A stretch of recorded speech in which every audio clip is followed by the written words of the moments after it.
तो अध्याय अध्याय क्या नाम है? फसल उत्पादन एवं प्रबंधन। प्रबंधन समझ लो, प्रबंध प्रबंध मतलब होता है इंतजाम करना, है ना। अब फसल का मतलब भी जानते हो, फसल जो भी आप खेत में देख रहे हो, जो भी मतलब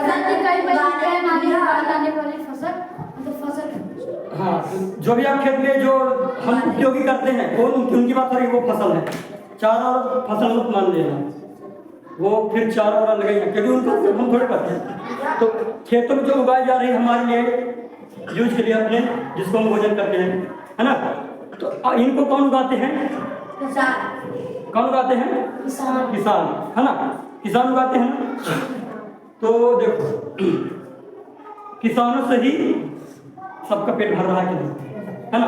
अगर किसान लोग ना उगाएं भोजन, ये फसल ना लगाएं, हालांकि होता फायदा उनका भी, ऐसा बात नहीं है, होता फायदा उनका भी है, लेकिन अगर मान के चलो कोई दूसरा काम करे, खेती करवाने गए कोई, तो तब तो चलो ठीक है, एक साल सोचोगे कि सर एक साल खेती नहीं करेंगे तो बचा रहेगा, उसी में से एडजस्ट कर लेंगे। लेकिन धीरे धीरे वो राशन जो इकट्ठा रखा कहीं भी, वो खत्म हो जाएगा कि ना हो जाएगा? होगा कि ना होगा? हो जाएगा, है ना। तो इसीलिए क्या करना चाहिए, किसानों का भी शुक्रिया अदा करना चाहिए, है ना, क्योंकि वो कड़ी मेहनत से क्या हो रहा, पीछे रख दो, वापस रख दो, जगह है ना। हाँ रख तो लिए, रख बस ये जाओ रख दो पीछे, पीछे कोई नहीं ले जाएगा, नीचे डाल दे, जल्दी करो जल्दी करो, एक तो टाइम लगा। हाँ, तो क्या है, जो किसान है वह भी बहुत महत्वपूर्ण है, मतलब हर एक व्यक्ति है, लेकिन किसान जब खेत में फसल लगाएंगे तो वह मंडी में भी जाएगा, ठीक ना। और जिनके पास जो खेती नहीं करते तो लोग कहाँ से फसल पाएगा? तो वो धान या फिर गेहूँ, चना, टमाटर ये सब कहाँ से पाएगा? खरीदेंगे। तो खरीदने के लिए इकट्ठा होना चाहिए वहाँ पास, जब कोई बोएगा तब ना आएगा मंडी में, मंडी में तभी ना आएगा जब कोई लगाएगा। तो किसान का भी शुक्रिया अदा करना चाहिए कि नहीं करना चाहिए? हाँ, सबका शुक्रिया अदा करना चाहिए, है ना। तो फसल, सबसे पहले तो फसल जान लो, तो फसल किसे बोलेंगे? जैसे खेत है ना, इधर मान चलो गेहूं है, मान लो गेहूं है, इधर केवल गेहूं लगा, क्या है? केवल गेहूं। ये हो गए किस्में, मतलब जैसे चना हो गया, ये अलग ही नहीं है। गेहूं हो गए, वो भी क्या है, एक अपने आप में एक अलग फसल है कि नहीं है? गेहूं में भी अपने आप में अलग फसल है, चावल भी अपने आप में अलग फसल है कि नहीं? हाँ, तो बड़े पैमाने पर ये बहुत बड़े खेत है कि नहीं है? ये मत समझिए सभी के लिए छोटा खेत है, बहुत बड़ा खेत है, ठीक ना। तो बड़े पैमाने पर एक ही प्रकार के फसल या फिर एक ही प्रकार के जो किस्म की जो बीज है, फिर फसल है या फिर पौधे, ये पौधे चना पौधे की नहीं, छोटे छोटे रहते हैं। बड़े पैमाने पर एक ही किस्म के पौधे को उगाना ही क्या कहलाएगा? बड़े पैमाने पे एक ही किस्म के चना या फिर गेहूं या फिर चावल उगाना ही क्या कहलाएगा? फसल कहलाएगा। कहलाएगा कि नहीं कहलाएगा? है ना। चना भी हो सकता है, गेहूं भी हो सकता है। हाँ, फसल समझ गए। उत्पादन भी वही आ गया, फसलों को उगाना, फिर इसका जब बड़ा हो जाएगा फसल, जब फसल क्या हो जाएगा? बड़ा हो जाएगा, फिर इससे बीज बनेंगे बीज, फिर उसी से ना चावल निकलता है, पहले धान बनता है उसका, फिर उसको पछाड़ना पड़ता है, फिर मिल में ले जाना पड़ता है, फिर जब मिल ले जाओगे तो क्या बनता है? चावल निकलता है ना। तो ऐसे गेहूं वाले में भी होता है, गेहूं कटाई करोगे, फिर थ्रेसिंग जो मशीन होती है थ्रेसर करके पूरा निकल जाएगा, साफ हो जाएगा। अब गेहूं जो बीज है वो अपने पास आ जाएगा, फिर इसको धुल धाल के अफ्रीका ले जाएंगे अपन किसान, आटा बन जाएगा। आटे को करके फिर आप जो बनाना बनाओ, किसी को अगर रोटी बनाना है तो रोटी बनाओ, चपाती बनाओ, लिट्टी चोखा बनाओ, जो बनाना बनाओ, पूरी बनाओ, ठीक ना, हो गया ना। फसल उत्पादन प्रबंधन। अब जब बहुत सारा बीज इकट्ठा हो जाएगा तो ठीक है, जिसके पास छोटा खेत है तो अपने घर में स्टोर कर लेगा, कहीं पास घर में स्टोर कर लेगा, यहाँ पास बोरिया में या फिर कहीं भी ऐसा रख लेगा। Yes sir. लेकिन जिसके पास बड़ी खेत है या फिर बड़े किसान है जो कोई है ना, जो कोई बड़े किसान है तो वो कहाँ रखेंगे, घर में रखेंगे क्या, वो दूसरे मतलब बड़े संस्था में बेच देंगे, मिलों में यस सर। बेच देंगे, या फिर जो सरकारी संस्थाएं ऐसी हैं कि कहती हैं कि आप हमें बेच दीजिए, हम बदले में क्या दे देंगे, पैसे दे देंगे उचित मात्रा में, ठीक है ना। तो सरकार जो है फिर जो अन्य लोग हैं वो फिर बीजों को जो फसल नहीं बोलोगे, अब जो चना है, गेहूं है, चावल है, उसको क्या करेंगे, इकट्ठा स्टोर कर लेंगे। ऐसे मिल देखे हो ना, बड़े बड़े मिल, ऊपर चक्की से लगे रहते हैं, गोल गोल का जो वाला टीना का, क्या दिक्कत है। हाँ तो अपने कर, हाँ ठीक है ना। तो वो फिर जब बड़ी मात्रा में फसल के जो बीज हैं, गेहूं, चना, सब चीज, तो बड़े स्टोर में रखा जाएगा कि नहीं रखा जाएगा, तो वही क्या कहलाएगा, प्रबंधन कहलाएगा, वही क्या कहलाएगा, है ना। यहाँ ये बोरे हैं बहुत सारे, है ना, यहाँ पास मान लो चना वाला है, इधर पास गेहूं की है ना, तो इसी तरह अलग अलग रखना क्या नहीं। इधर वातावरण भी अच्छा होना चाहिए, ये नहीं कि यहाँ बहुत नमी होगी तो कीड़े उड़े लग जाएंगे, गुंडा उंडा लग जाए तो पूरा खराब हो जाएगा। तो इधर उचित मात्रा में सब चीज देख रहने के लिए वर्कर भी चाहिए। चलो वर्कर क्लियर नहीं, अभी तो अपन जो देख रहे हैं उसको देखते हैं, तो ये पूरा समझ आ गया। अब अपन आते हैं सीधे टॉपिक पर। हम प्रश्न अभ्यास प्रश्न के अलावा भी अलग से प्रश्न करेंगे, ठीक है ना, और उनको भी हल करेंगे, कोई दिक्कत नहीं है। इसको मिटा देना, ओके है ना, क्योंकि इधर से तो लिखने पड़ेगा तब चल नहीं मिटा, हाँ हो गया, जैसे जिसकी मर्जी हो। फसल क्या है, तो इसको पहले समझाओ डायरेक्टली बात में। Yes sir. फसल एवं उत्पादन क्या है? नहीं, फसल बस क्या है, फसल क्या है, फसल प्रबंधन नहीं, एक किस्म की उगाए जाने वाले पौधों को फसल। इस में किसी वाले कॉपी में किसी वाले कॉपी में, हाँ कॉपी में लिखो ना, तुम क्या कर रहे हो ना, रजिस्टर लिखना नहीं है, क्या बताऊँ, तुम पहले समझना पड़ता है। हालांकि इसको समझा दिया, मैं समझाया ये कि किस्म के पौधों को बड़े पैमाने पर उगाना ही क्या कहलाएगा, फसल, है ना। फसल नहीं करो, लिख लो प्रश्न सर, इसमें भी एक लिख दिए प्रश्न, एक लिखा। अरे चलो ठीक है। हरित क्रांति क्या, या फिर हरित क्रांति से क्या आशा है, हरित क्रांति से आप क्या समझते हैं, है ना। चलो हरित क्रांति से क्या समझते हैं, हरित क्रांति क्या, तो हटाओ, कोई लिख सकते, क्वेश्चन कोई भी हो सकता है, लेकिन हरित क्रांति के बारे में आप तो आगे तो लिख लोगे ना, क्वेश्चन इस तरह कुछ भी पूछा जा सकता है। हाँ तो पहले समझ लो फिर लिखोगे, ठीक ना। तो देखो हरित क्रांति मतलब, हरित क्रांति, हरित मतलब पेड़ पौधे से रिलेटेड, और हल्ला लिखो पेड़, क्योंकि हम किसका अध्ययन कर रहे हैं अभी, फसलों का, है ना।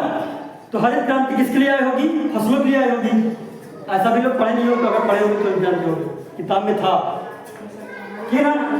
तो हरित क्रांति मतलब पता क्या है, हरित क्रांति जो है वह पता क्या करेगी, अच्छे बीजों का, जो अच्छे बीज हैं, अच्छे वाले बीज, उनको अच्छे बीजों का चयन करेगी, ठीक, और उर्वरक बनाएगी।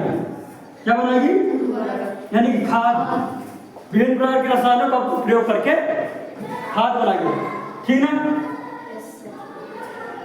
और फिर विभिन्न प्रकार कीटनाशक और कीटनाशक सब सही मात्रा में बनाएगी, और फिर इसी का उपयोग कर जब करेंगे अपन, जब इसी का उपयोग करेंगे कहाँ, फसलों में, तो फसल अच्छे किस्म के होंगे कि ना होगी, फसल की बढ़ोतरी होगी कि ना होगी, होगी ना।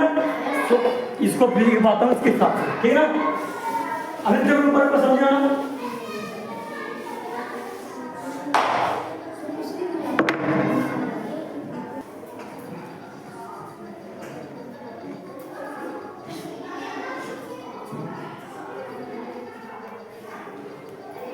हरित लिखो सर, हरित क्रांति। हाँ, हरित क्रांति हुई है। तो लिखने से पहले समझ लो थोड़ा सा। अभी मत लिखो, रुक तो जाओ। हाँ, अभी मत लिखो कि समझ लो, मैं हट जाऊंगा अपने आप। लेकिन असल में अब नौवीं में जाओ बिना तो इस तरह नहीं होता। अगर इस तरह लिखवा दिया गया है तो मिटा देंगे सर जल्दी। लेकिन ये मत समझ लेना कि जैसे मैं बता रहा हूँ उस तरह कोई बताएगा नहीं तो सर आप लेकर जाए जल्दी। हाँ, अब वो तो लिखवाएंगे नहीं, ऐसे बोलेंगे।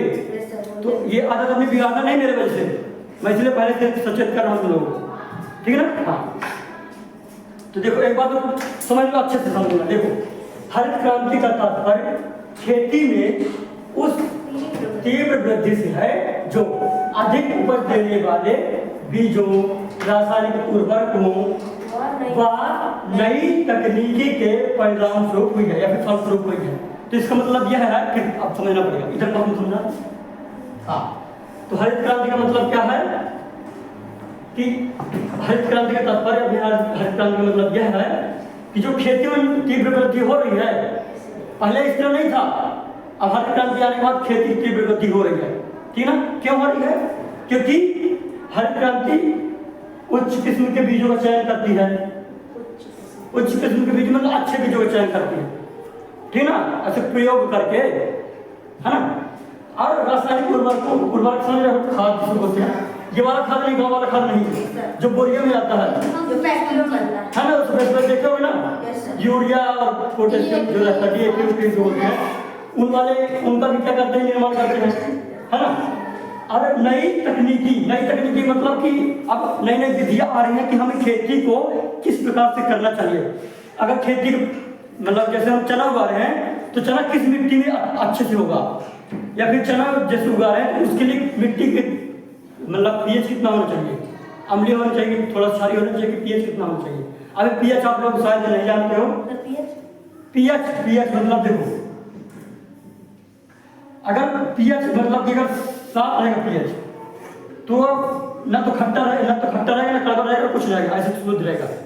जैसे पानी का पीएच साफ होता है तो पानी शुद्ध है, उसको हम पीते हैं। अगर पीएच का मान बढ़ रहा है, जैसे 8 हो गया, 9, 10, 11, 12, तो अगर पीएच का मान बढ़ेगा तो इसका मतलब है क्षारीयपन बढ़ेगा। अब पीएच का मान घटेगा, जैसे 6 हो गया, है ना, 5 हो गया, अम्लीय होगा। अब समझ रहे ना। तो अम्ल जितने भी होते हैं तो पीएच उनका 7 से कम रहेगा। क्षारीय जितने भी होते हैं, साबुन जो देख रहे हो ना, साबुन उनका पीएच हाई रहेगा, इनसे ज्यादा है ना। समझ गया इसको। इसका तात्पर्य क्या है कि अच्छे बीजों का चयन करना, और रासायनिक उर्वरकों जो है उनका भी निर्माण करना, ताकि जब इसका उपयोग करेंगे तो अच्छी फसल होगी ना होगी, क्योंकि बराबर मात्रा में हमें सभी पोषक तत्व मिलेंगे, हमें मतलब नहीं पेड़ पौधे, है ना। ये समझ लेंगे सजीव पोटेशियम खाद का मतलब जो उर्वरक खिला दो उसको। अभी मत लिखो, रुक तो जाओ। हाँ, अभी मत लिखो कि समझ लो, मैं हट जाऊंगा अपने आप। लेकिन असल में अब नौवीं में जाओ बिना तो इस तरह नहीं होता। अगर इस तरह लिखवा दिया गया है तो मिटा देंगे सर जल्दी। लेकिन ये मत समझ लेना कि जैसे मैं बता रहा हूँ उस तरह कोई बताएगा नहीं तो सर आप लेकर जाए जल्दी। हाँ, अब वो तो लिखवाएंगे नहीं, ऐसे बोलेंगे। तो ये आदत अपनी बिगाड़ना नहीं मेरे वजह से, मैं इसलिए पहले से सचेत कर रहा हूँ तुम लोगों को, ठीक है ना। हाँ, तो देखो एक बात तो समझ लो, अच्छे से समझना। देखो, इसका तात्पर्य क्या है कि अच्छे बीजों का चयन करना,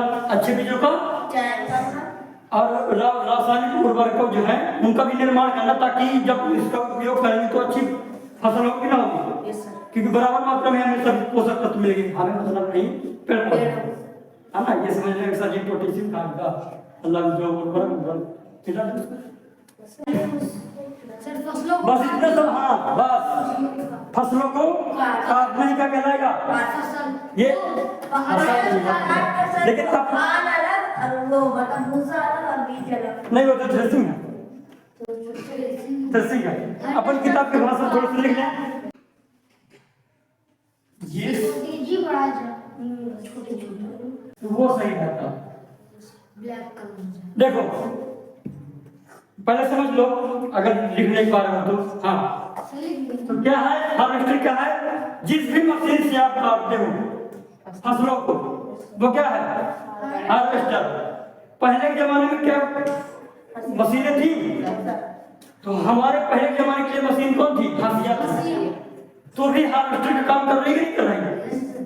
तो हंसिया भी क्या है? एक प्रकार की मशीन ही समझ लो, वो भी मशीन ही का एक प्रकार का, लेकिन वो मशीन ऑटोमेटिक नहीं है, उसको हाथ से करना, वो भी मशीन ही है समझ लो। तुम जान नहीं क्या?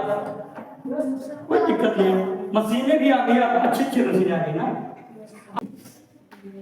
चौथा प्रश्न नंबर कंबाइन किसे कहते हैं? देखिए, अच्छा थ्रेसिंग पहले मैं थ्रेसिंग किसे कहते हैं? लाइट चलते कोई दिक्कत नहीं है।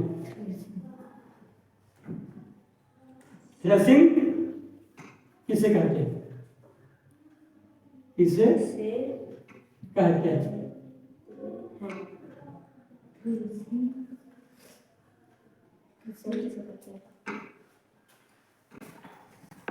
थ्रेसिंग तो जानते हो, ऐसी मशीन जिसमें कि फसल से बीजों को अलग किया जाता है, भूसे से अलग किया जाता है। नहीं गांव में, जैसे गांव में रहती हो तो देखे होंगे ट्रैक्टर के द्वारा वो वाली मशीन चलती है, जैसे ट्रैक्टर में उसको डालते हैं, या फिर लाइट से भी चलती है।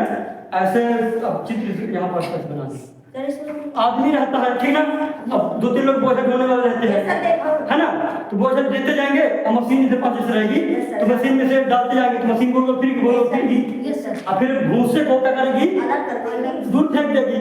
और जो जैसे गेहूं है तो उसमें ठंडी भी नीचे लग रही थी, भूसे से अलग कर दिया ना, डंडा को फेंक दिया, भूसे को भी फेंक दिया, और जो बीज है तो वह नीचे आ जाएगा, ठंडी लग रहेगी, तो छनते जाएगा। तो इससे क्या हो जाएगा? अगर छोटे छोटे गेहूं के टुकड़े हो गए हैं, या फिर मिट्टी हो गई, या फिर राई हो गई है, तो थोड़ा अलग हो जाएगी, और जो अच्छे गेहूं है वो दूसरे जगह चले जाएगी, तो उधर तगाड़ लगा रहते हैं, अभी तगाड़ से बोरी में भर लेते हैं।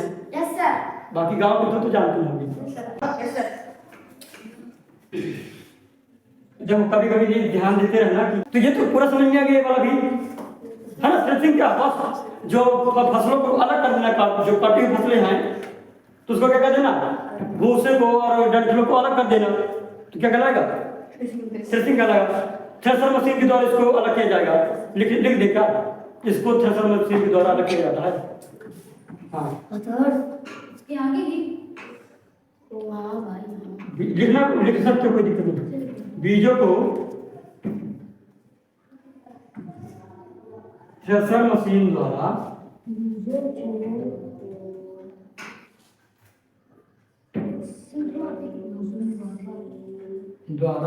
अलग किया जाता है, अलग किया जाता है।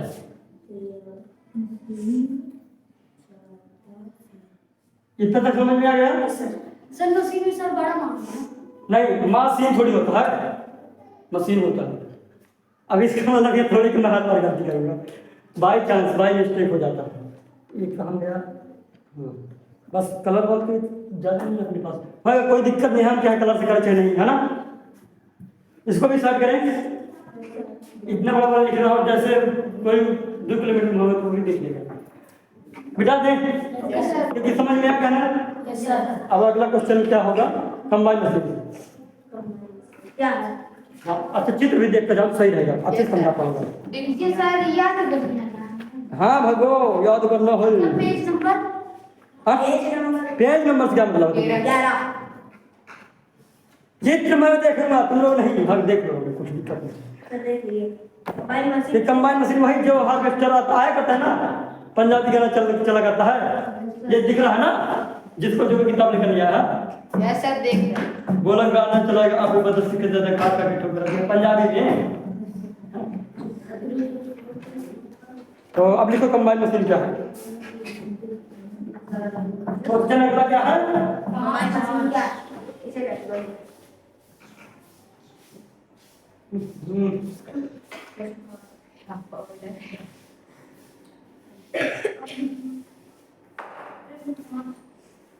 इससे पता क्या होगा? अगर मैं उधर सांस लूं तो मेरे नाक में चला जाए।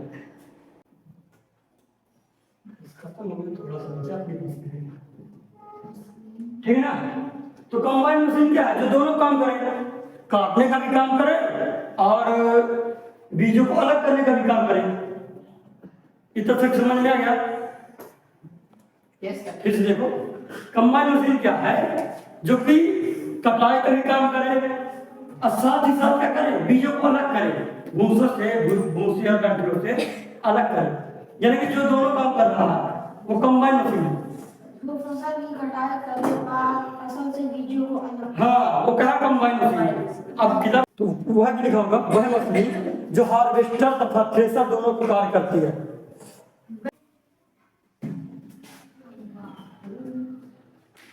ठीक है ना? कहाँ गई जो खत्म हो गया? सर यहाँ पे अच्छा, कहलाती है, कहलाता है। अगर कहलाती लिख रहे हो ना तो इधर पास भी करना पड़ेगा कि करती है। हाँ, अगर करते हैं लिखोगे तो कहलाती है लिखना पड़ेगा। ठीक है ना? तो ये जान लेना। अरे तो सरल ही है। थ्रेसर के बारे में जान चुके हैं, हार्वेस्टर के बारे में जान चुके हैं। हार्वेस्टर क्या है? काटना। थ्रेसर क्या है? वो बीजों को अलग करना। तो ऐसा मशीन जो हार्वेस्टर और थ्रेसिंग दोनों काम करे। समझ में कुछ आ रहा है कि नहीं आ रहा? झूठ नहीं बोलना, क्योंकि मैं इनकी तरफ बार बार देख रहा हूँ, लेकिन तुम लोगों की तरफ देखना चाहिए मुझे। हार्वेस्टर का मतलब क्या है? काटना। थ्रेसिंग का मतलब क्या है? बीजों को अलग करना। फसल से बीजों को अलग करना। हाँ, तो अभी किताब में नहीं समझा। हाँ, तो जो मशीन दोनों का कार्य करे, दोनों का मतलब कि काटने का भी काम करे और बीजों को भी अलग करने का भी काम करे, तो क्या कहलाएगा? Combine machine. जरूरी नहीं है कि आप हार्वेस्टर और थ्रेसर लिखत हुआ लिख दो, अपने मन से लिख सकते हो कि ऐसी मशीन जो कटाई का भी काम करे और पछाड़ तो लिखोगे, जो बीजों को अलग करने का भी काम करे। कंबाइन मशीन कहलाएगा। बीजों को अलग करना। उतना भी लिख दो कि नंबर प्रॉपर मिलेगा, ऐसा कोई जरूरी नहीं है। मिटा दो। Yes sir. यस सर बेटा। क्वेश्चन लिख लो। प्रश्न नंबर 6। पीड़क नासी क्या? समझ इसके हम आगे लिखेंगे। अब पहले समझो, पहले पीड़क नासी क्या है। तो इधर पीड़क है। पीड़क मतलब जो कीड़े हैं, जितने भी पौधों में पाए जाने वाले या फिर पौधों के आसपास पाए जाने वाले कीड़े हैं, जानवर हैं, जीव हैं, वो सब क्या है? पीड़क है। तो पीड़क मतलब समझ गए ना? नासी मतलब नाश करना। नासी मतलब तो ऐसा कुछ चीज होगा, ऐसी कुछ चीज होगी जो कि कीड़ों को क्या करे? मार दे। कीड़ों को मार दे। तो कोई चीज क्या है? दवाई है। दवाई से ना कीड़े मरेंगे। तो ऐसी रासायनिक दवा जो कीड़ों को मार दे, भाई क्या कीड़कनाशी कहते हैं। मैं लिखूंगा ना अच्छे से, है ना? वो तो समझाने वाला समझ गया ना? ऐसी रासायनिक दवा जो कि फसल में उपस्थित कीड़ों को नष्ट कर दे, पीड़कनाशी कहलाता है। ये भी कहलाती है, कोई दिक्कत नहीं। समझ में आएगा पीड़कनाशी क्या है? ऐसी दवा, ऐसी दवाई जौन कीड़वा है उन्हीं मार डाला है। मतलब कीड़वा कौन वाले? फसल वाले। हाँ, ठीक है ना? फिर इसको लाभ हानि बाद में देखेंगे, तो इसको लिखे।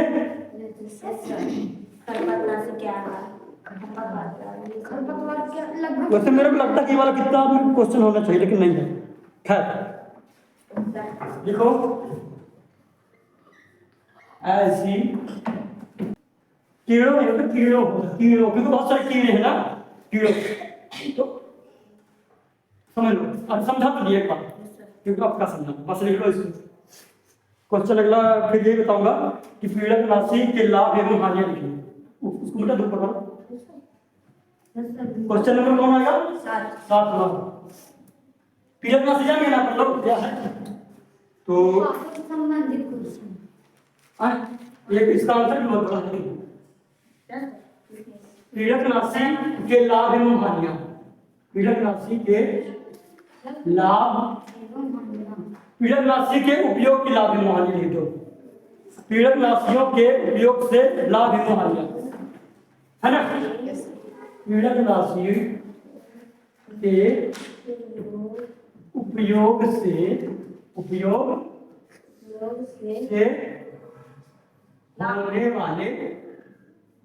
होने वाले लाभ एवं हानियां, क्योंकि ये क्वेश्चन किताब में नहीं है, वो अपने से बनाया हूँ, है ना। पाठ संबंधित हाँ, लाभ हानि होने वाले लाभ एवं हानि बताइए। लाभ एवं हानि बताइए।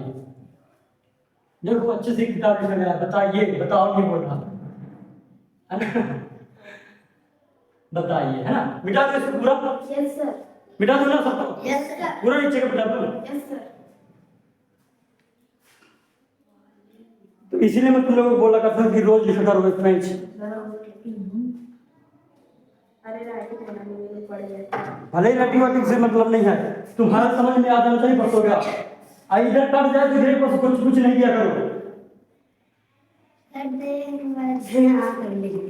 जब कुछ गलत हो जाता है ना, अब मान चलो अब इसको कर सकते हो ना, जैसे ये गलत हो गया, पीड़क राशि गलत हो गया, तो इसको काट के फिर इधर से लिखा करो। ये नहीं कि उसी में इस तरह से कर दो। चलो मिटा दो इसको। पूरा इधर लिखे पीड़क राशि से होने वाले लाभ। Yes sir. उत्तर में हानि बताइए। ये हो गया उत्तर अपना। तो पहले तो लाभ लिख लेना है। क्या लिखना है? लाभ। हालांकि आप लोग ये भी लिख सकते हो कि पीड़क राशि से होने वाले लाभ, इस तरह लिख सकते हो, कोई दिक्कत नहीं है। इस तरह भी लिख सकते हो, कोई दिक्कत नहीं है ना। लाभ, पहले तो लाभ देख लो, पहले सुन लो। देखो, जो रासायनिक दवाएं हैं, पीड़क राशि है, दवाएं जो है, जब इसका हम खेतों में उपयोग करेंगे, जो फसल को नुकसान वाले जीव जंतु है, कीट है, वो मर जाएंगे ना मर जाएंगे। लेकिन सर जो फायदा देता अभी नहीं, अभी नुकसान को अभी लाभ पड़ रहा है, इसीलिए अभी लाभ के बारे में जानते, फिर वो तो ठीक बोल रहे हैं। हाँ, तो जब इसका उपयोग करेंगे रासायनिक दवाओं का, वही रासायनिक दवा कौन वाली? पीड़क राशि, जो कि कीटों को मारती है। जब खेतों में उपयोग करेंगे, कीड़े मर जाएंगे ना मर जाएंगे। जब कीड़े मर जाएंगे तो फसल नुकसान होगा ना होगा? होगा। इस तरह का बोल रहे हैं। जब कीड़े ही मर जाएंगे तो फसल को कोई नुकसान होगा नहीं होगा। तो दो फायदे हो गए ना। पहला ये कि हानिकारक कीटे मर जाएंगे, और दूसरा जब हानिकारक कीटे मर जाएंगे तो फसल की वृद्धि अच्छी होगी, खेती में बढ़ोतरी होगी, खेती में। ये दोनों चीज लिखेंगे अपन, लेकिन किताब की भाषा में।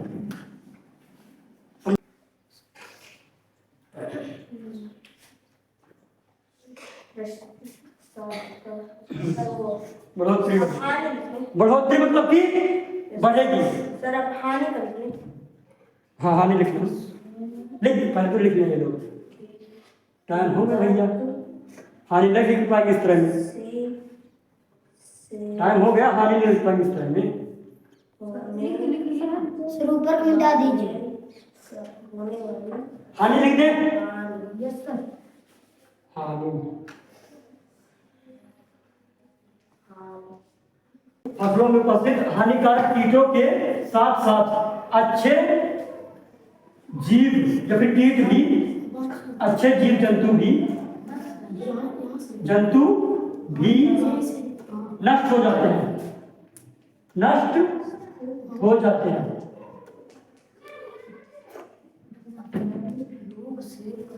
ये समझ में आना चाहिए। हानि लिखे हैं इस बात, देख लेना पहले इधर पास हानि लिखवाया हूँ, लाभ वाला मिटा दिया ना, हानि वाला लिखवाया हूँ कि पीड़क राशि के उपयोग से फसल में उपस्थित हानिकारक कीटों के साथ साथ अच्छे वाले जीव जंतु भी मर जाते हैं, यानी कि अच्छे वाले कीट भी मर जाते हैं।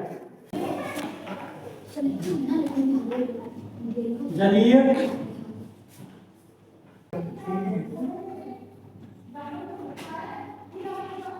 हाँ, देखो लिख लिया। हाँ, एक बार खत्म बताते हैं ना, लिख गया सबका। हाँ, पहले आप समझो। तो जब चलो चित्र बना के समझाओ थोड़ी सही। जैसे खेत है, हालांकि ऐसे बताओ तो अपने दिमाग में खेत समझो कि खेत है, एक फसल है, कोई भी फसल हो सकती है, ठीक ना, कोई फसल हो सकती है, ठीक ठीक।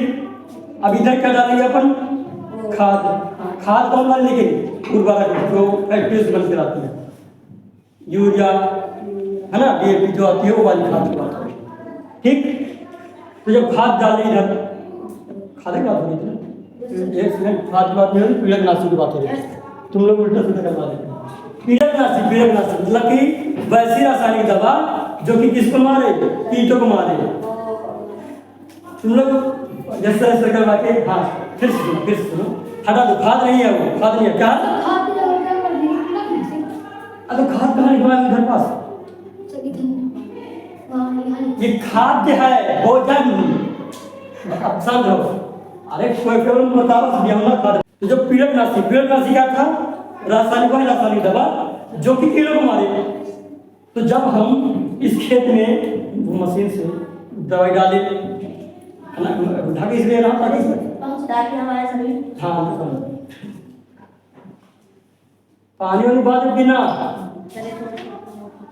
बाकी पी सकते हो सुनते सुनते, ठीक ना, लेकिन अगली बार ध्यान देना। हाँ, तो जब एक मशीन से डालेंगे, ठीक, तो खेत में पड़ेगा, लेकिन क्या होगा, क्या बोला जा रहा है कि जब जैसे डाले फिर लंबे समय तक अगर यह बना रहा, कौन, वही रसायन जो दवा डाले हैं कीट मारने वाला, तो अगर लंबे समय तक बना रहा तो मिट्टी मिलेगी कि नहीं मिलेगा, तो एक तो जीवों को नुकसान पहुंचाएगा, जो कि हमने पहले भी देख चुका है, पहले वाले में यही देखा था हाल में, और दूसरा क्या देखा था, जल प्रदूषण वाला, समझ नहीं आ रहा, फिर सुनो, इधर लंबे समय तक रहेगा ना धरती में, और पानी में भी लंबे समय तक रहेगा। तो हमने दो क्या देखे थे, पहले वाले देखे थे कि जो जीव जंतु होंगे अच्छे वाले, या फिर जो कीटाणु है, या फिर अच्छे वाले जो जीव होंगे वही मर जाएंगे, और दूसरे में क्या देखे थे कि जल प्रदूषण होगा, और तीसरे में क्या देख रहे हैं कि लंबे समय तक अगर यह दवाई रही आई मिट्टी में रही आई तो क्या होगा, धीरे धीरे यह कहाँ चला जाएगा, पौधों में, कहाँ चला जाएगा, वही कीट मारने वाली जो दवा है कहाँ चला जाएगा, जड़ों के माध्यम से हो सकता है, ताने के माध्यम से चला जाता है, जरूरत नहीं है, ठीक ना। साधारण मतलब कि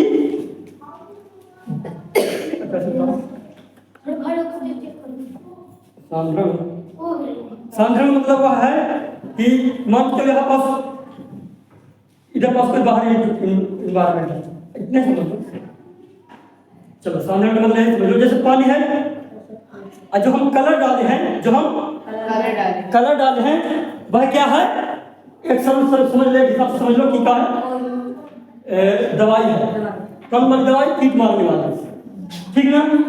इसको समझ लो पेड़, इसको समझ लो पेड़ बहुत सारे लगे हैं, थोड़ी बहुत दवाई डालें तो ठीक कीड़े मर जाएंगे, लेकिन अच्छे वाले कीड़े मर जाते हैं, इससे हानि तो नहीं आएगी, ठीक ना। और क्या होगा, जब और मात्रा में दवाई रहेगी तो वह जो दवाई है वो मिट्टी में मिलेगी, फिर कहाँ जाएगी, पेड़ में। वही अगर कलर वाला जो रहेगा बिलियन सोल्यूशन नहीं कलर वाला अगर पानी होगा, तो अगर इसको मैं चौक को डालूंगा तो कलर फिर चल जाएगा।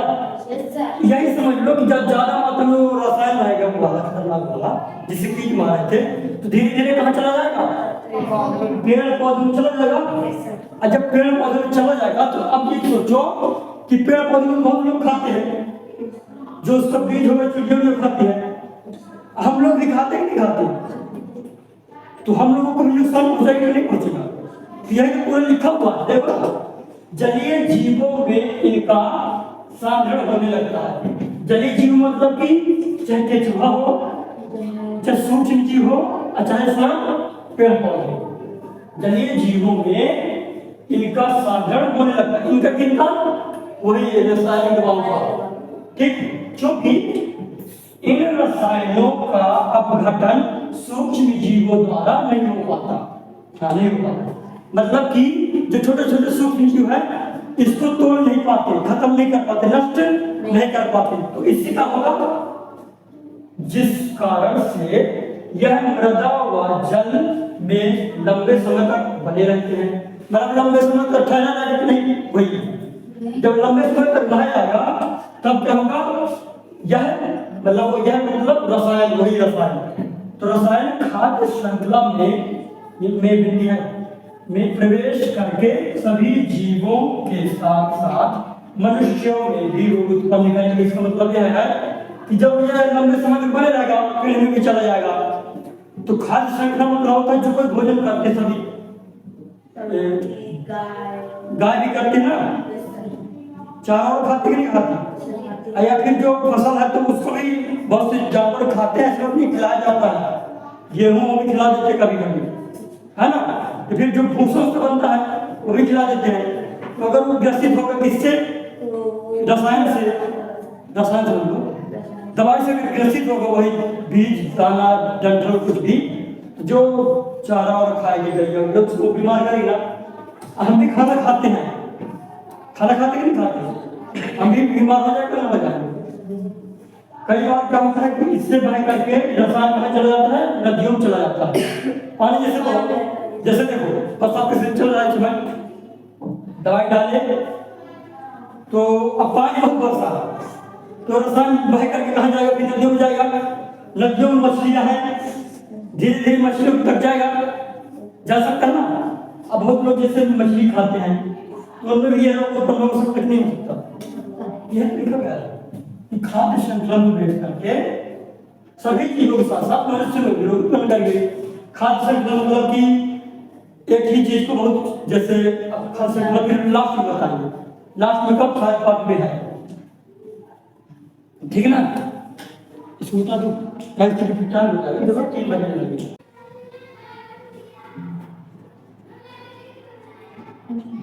जैविक खाद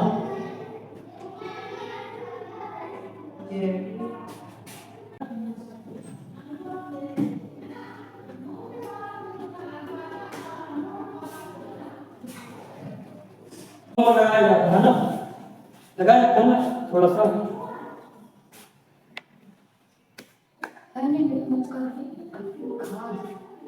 खाद है तो कोई दिक्कत नहीं है,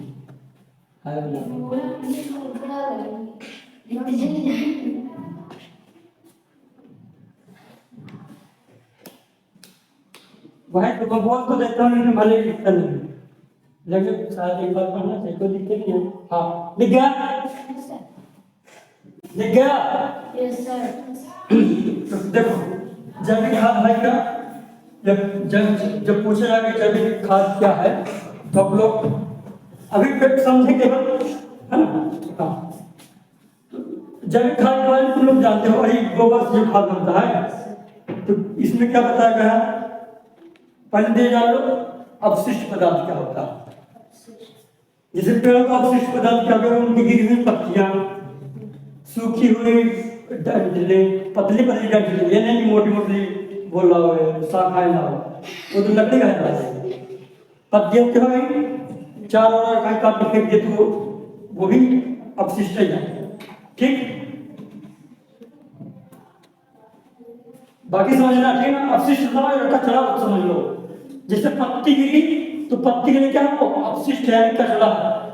हमारे लिए कचरा क्या है, जो हम मल त्याग करते हैं कि नहीं करते, वह अवशिष्ट है। क्या है, लिख गया तुम्हारा, समझने पर ध्यान दो। जो टमाटर फिर आलू छीलते हैं वह क्या है, अवशिष्ट है, अवशिष्ट पदार्थ है ना। तो वो अवशिष्ट किससे प्राप्त हुआ है, पेड़ पौधे से, कुछ जानवरों से भी प्राप्त होता है, ये भी अवशिष्ट पदार्थ नहीं है, लेकिन ये कार्बनिक अवशिष्ट पदार्थ है। क्या प्लास्टिक अवशिष्ट पदार्थ है, तो आंसर है नहीं, क्योंकि प्लास्टिक को सूक्ष्म जीव नष्ट नहीं कर पाते, ठीक ना। तो कार्बनिक इसलिए लिखा गया था, जैविक मतलब जीवित वाले, ये पेड़ पौधे पहले जीवित थे ना, ये गोबर कहाँ से है, जो जीवित था, कार्बनिक भी लिखा है, कार्बनिक ना भी लिखो तब भी चल जाएगा, जैविक लिख दोगे तब भी चल जाएगा। तो अब इसको पढ़ेंगे, हाँ अभी बताया। तो इन्हीं को इकट्ठा करके किसान का कर देते हैं, यदि इकट्ठा डाल देते हैं, फिर गड्ढा बना करके उसमें डाल देंगे, चारा वारा जो लेनी होगी मिट्टी थोड़ी बहुत मिला देंगे। अब क्या हो जाएगा, धीरे धीरे सूक्ष्म जीव पनप जाएंगे उधर, सूक्ष्म जीव जब 2 अध्याय पढ़ाएंगे तो समझ में आएगा अच्छे से, है ठीक ना। तो गड्ढे में अब सूक्ष्म जीव पन पे अब उसको तोड़ेंगे। किसको तोड़ेंगे? पत्ती उत्ती जो एकदम भुरभुरा कर देंगे, खाएंगे उसमें तो केचुआ उसको खाएंगे, फिर वो अपना मल त्याग करेंगे। तो इसमें लोग अपघटन हो गया। क्या हो गया? अब वही अपघटन पदार्थ क्या है? खाद। बकरी आई, चारा खाई, पत्ते दिखाई, उसको तोड़ रही, वो जो पत्ते दिखाई उसको तोड़ रही कि नहीं तोड़ रही? कुछ एनर्जी अपने पास रख ली और कुछ मल के रूप में त्याग कर दी। क्या कर दी ना? वही धीरे धीरे खाद बनता है ना, वही लेड़ी गोबर बनता नहीं, बस कुछ नहीं, यही खाद है, इसी तरह बनाया जाता है। ऐसे गाँव बना जा सकता है, लेकिन क्या है इसे हम गाँव बनाए, इसे हम स्वयं बना सकते हैं। और लिखा है किसान खुद बनाते हैं, मतलब घरों में बनाया जा सकता है। आता इसे अपने घरों में बनाया जा सकता है। जाता है, जा सकता है, जाता ही है ना। हालांकि बड़ी बड़ी फैक्ट्री अब धीरे धीरे आने लगी हैं जो कि इसका बनवाते हैं ताकि हम अच्छे से स्वस्थ रहें। वैसे इसमें फायदे बताते हैं, आता है इसका मतलब ये है, वो दिखाई दे रहा था बेटा। तुम अब इसके लाभ भी देखना ना, ठीक ना बेटा? Yes sir. जल्दी जाओ तो अच्छे से बता, ठीक ना? बाकी कुछ नहीं, मुझे पूरे हिमालय पसंद होगा। देखो पूरा हो गया। जी ना, अब आ रहे ना, हाँ ठीक है। वो तो हम जान गए खाद कैसे बनाया जाता है। फिर खाद क्या है? वही जो घर में बनाया जाता है गोबर वाला खाद, जान गए ना कैसे बनाते हैं, किसान बनाते हैं, फिर कैसे बनता है। अगर गोबर फेंका तो अपने आप खाद बन जाएगा। बन जाता है कि नहीं बन जाता? बन जाता है।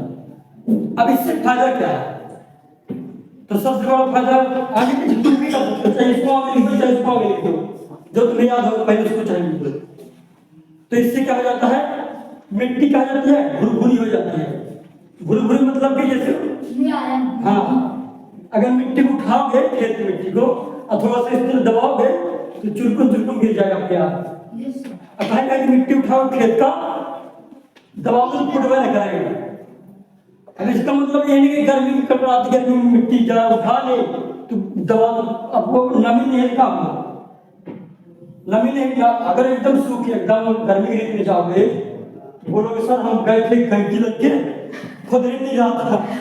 इस तरह वाला नहीं करना, इस तरह वाला नहीं करना। जैसे अभी धान लगी ना, थोड़ा सूख जाने दो, फिर मिट्टी को निकालो, खोद दो, ऐसे ढेला निकालो, फिर उसको दबाओ तो अपने आप क्या हो जाएगी? चिरकुन हो जाएगी, भुरभुरी हो जाएगी। तो इससे फायदा क्या होगा? नीचे केचुए रहते हैं तो उनको पोला करने में आसानी होगी ना होगी।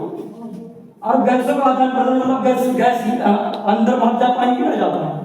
गैस की छोटी छोटी जगह रहेगी, छोटा छोटी जगह, तो अच्छे से क्या होंगे? वृद्धि करेंगे। यही लिखना है कि इससे मिट्टी क्या हो जाती है? भुरभुरी हो जाती है, सरंध्र हो जाती है। सरंध्र मतलब छिद्रमयी हो जाती है, छोटे छोटे दिखाई नहीं देते भले ही, लेकिन हो जाती है। तो इससे क्या होगा? गैसों का विनिमय कर जाएगा, सरलता से हो जाएगा। जब सरलता से विनिमय हो जाएगा तो जितने मित्र सूक्ष्म जीव है या फिर केचुआ है, अल्लाह मेरे केचुआ नहीं चाहिए, सूक्ष्म जीव के साथ केचुआ भी चाहिए था। हाँ लिख सकते हो बाद में अगर ध्यान हो तो मित्र सूक्ष्म जीव क्या होंगे? वृद्धि हो जाएगी। वृद्धि हो जाएगा इसका मतलब कि जैसे अगर मिट्टी एकदम टाइट रहेगी तो जो केचुए नीचे मिट्टी के हैं वो सांस नहीं ले पाएंगे तो मर जाएंगे ना, मर जाएंगे। अब मिट्टी जब मुलायम रहेगी, वहाँ हवा जाएगी तो सांस लेंगे केचुए तो जिंदा रहेंगे ना रहेंगे, ऐसे समझ सकते हैं। और क्या होगा? इससे मिट्टी का गठन सुधर जाता है। मिट्टी का गठन सुधारने का मतलब यह है कि मिट्टी में किसी पोषक तत्व की कमी हो जाएगा तो किससे पूरा हो जाएगा? खाद से। अब खाद से कोई सी प्रकार की हानि नहीं होती।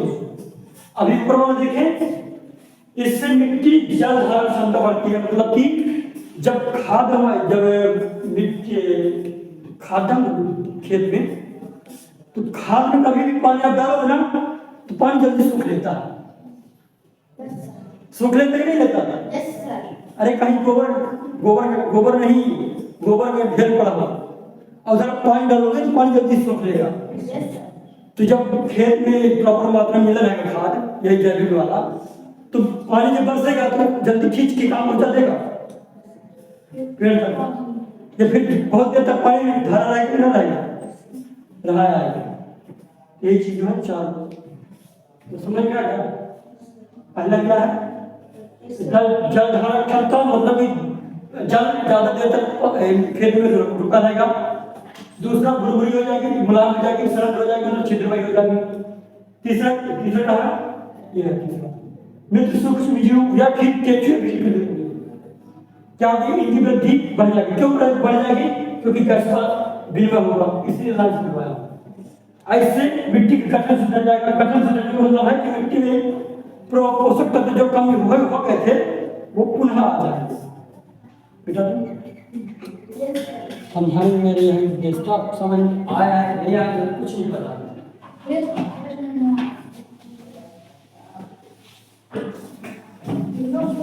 इसलिए अब अच्छा धीरे धीरे इस तरह होने लगा है। अच्छे से मिटाना पड़ेगा।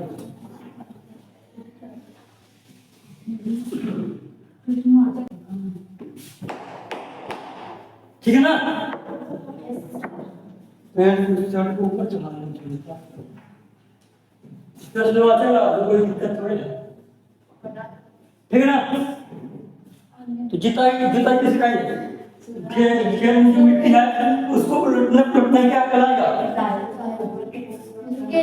जब खेत की जुताई करते हैं तो ऊपर की मिट्टी नीचे चली जाती है, नीचे की मिट्टी ऊपर आती है, तो उलटना पलटना होगा कि नहीं होगा? तो यह क्या है? जुताई है। इसी तरह लिखना है, मिट्टी को उलटने पलटने एवं बोला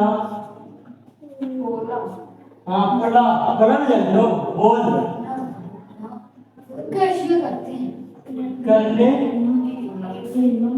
की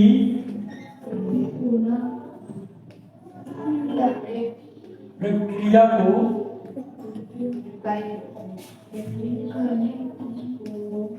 जुताई कहते हैं। कहते कि नहीं कहते?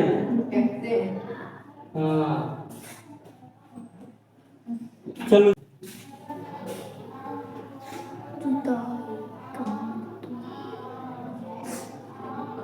खाद एवं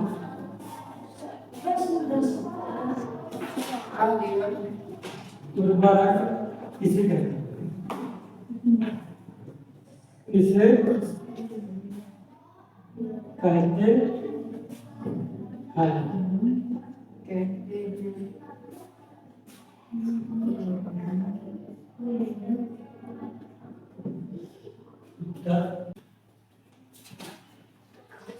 लिख दिया बताना।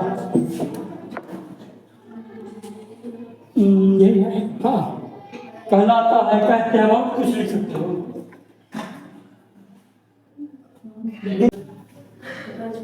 देखो फिर हो गया ना? Yes sir. अभी इन लोगों को बताते हैं कैसे लिख गया। चलो ठीक है। अभी इसलिए बोला था तुम्हें बहुत पूछना रोज कम से कम एक पेज लिखा करो। अब बताते तुम लोग क्या करते हो। ये क्वेश्चन खत्म हुआ, 2 लाइन छोड़ दो, 2 लाइन उसके बाद लिखो। ये देखो पूरा पुट्टी पुट्टी की है। अब एक मेन कॉपी नहीं है, ये मेन कॉपी में अच्छे से लिखना। 2 लाइन छोड़ दो, फिर तुम अगला क्वेश्चन करो। हाँ, 1 लाइन 2 लाइन कुछ भी। हाँ, 1 लाइन ठीक है ना? ये नहीं कि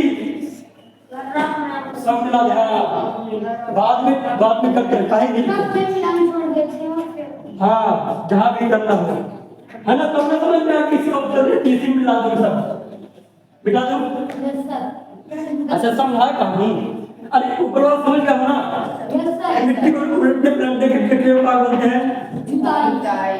खाद खाद या फिर उर्वरक क्या है कि ये ऐसे पदार्थ हैं, अब अपने मुझे ये ऐसे पदार्थ हैं या फिर ऐसी चीज है जिनको कि मिट्टी में लाया जाता है। जब मिट्टी में लाया क्या लगा, मिट्टी में पोषक तत्व की जो कमी होगी तो पड़ जाएगी।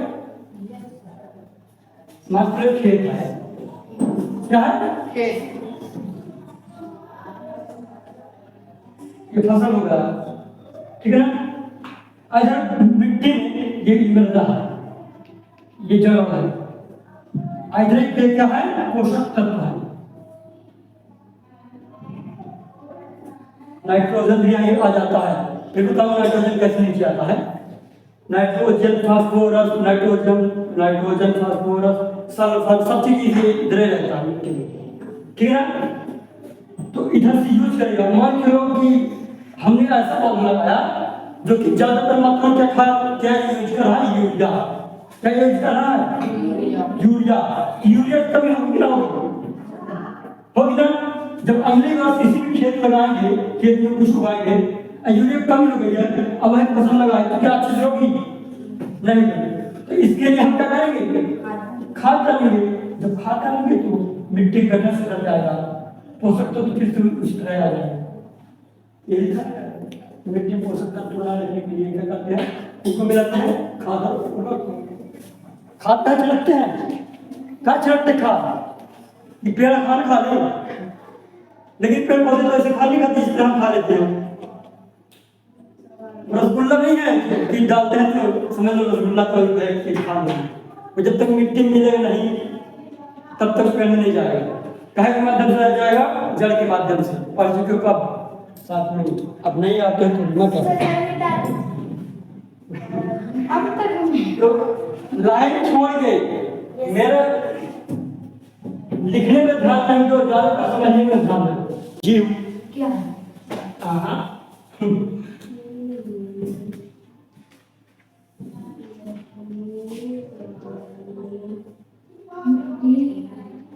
मिट्टी में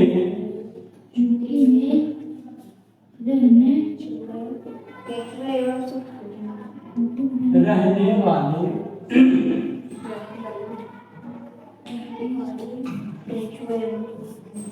केचुए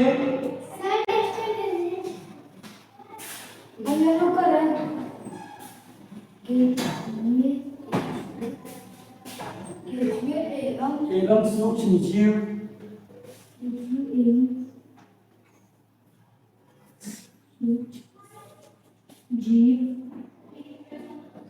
किसानों के मिट्टी में रहने वाले केचुए सूक्ष्म जीव किसानों के यहाँ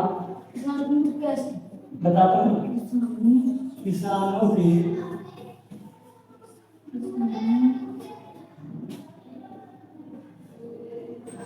मित्र है।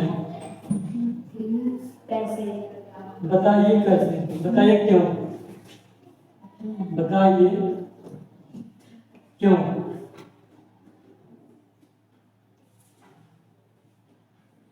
क्वेश्चन तो समझाने की जरूरत नहीं है, फिर बताता हूँ, ऐसे बताता हूँ। चलो देखो, मिट्टी में रहने वाले केचुए किसान के मित्र कैसे हैं, तो देखो फिर लिखवा दो, ठीक ना।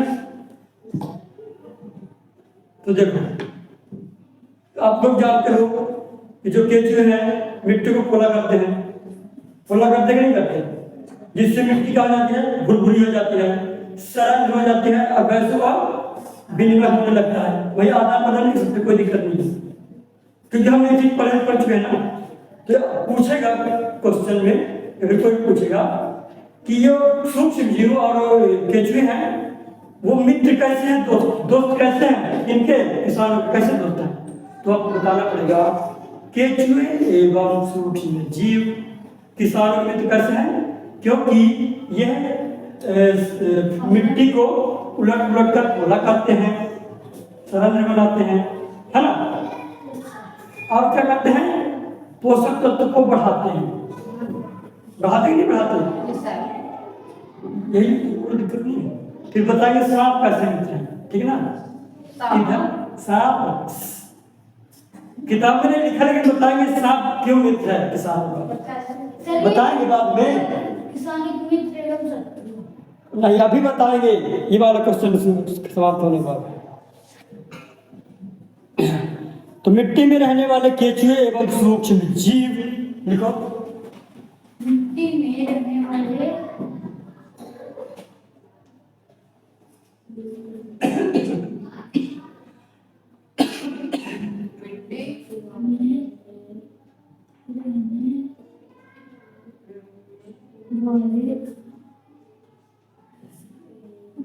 रहने वाले हैं केंचुए एवं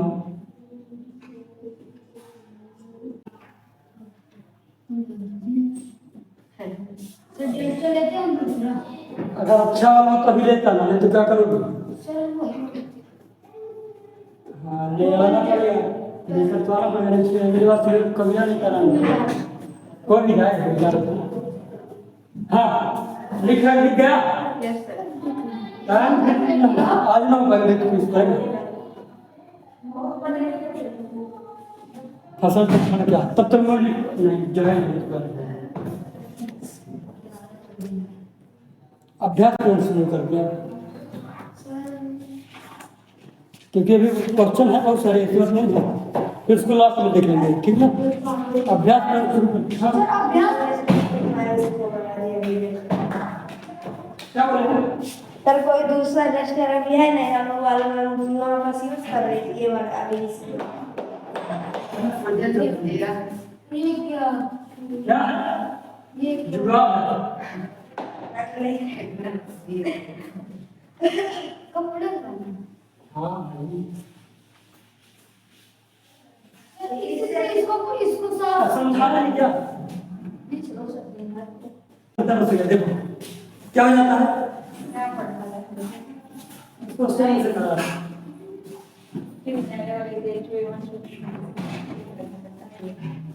बताइए अपने केंचुए को किसान वाले तो बोले थे ना, और केंचुआ ना होता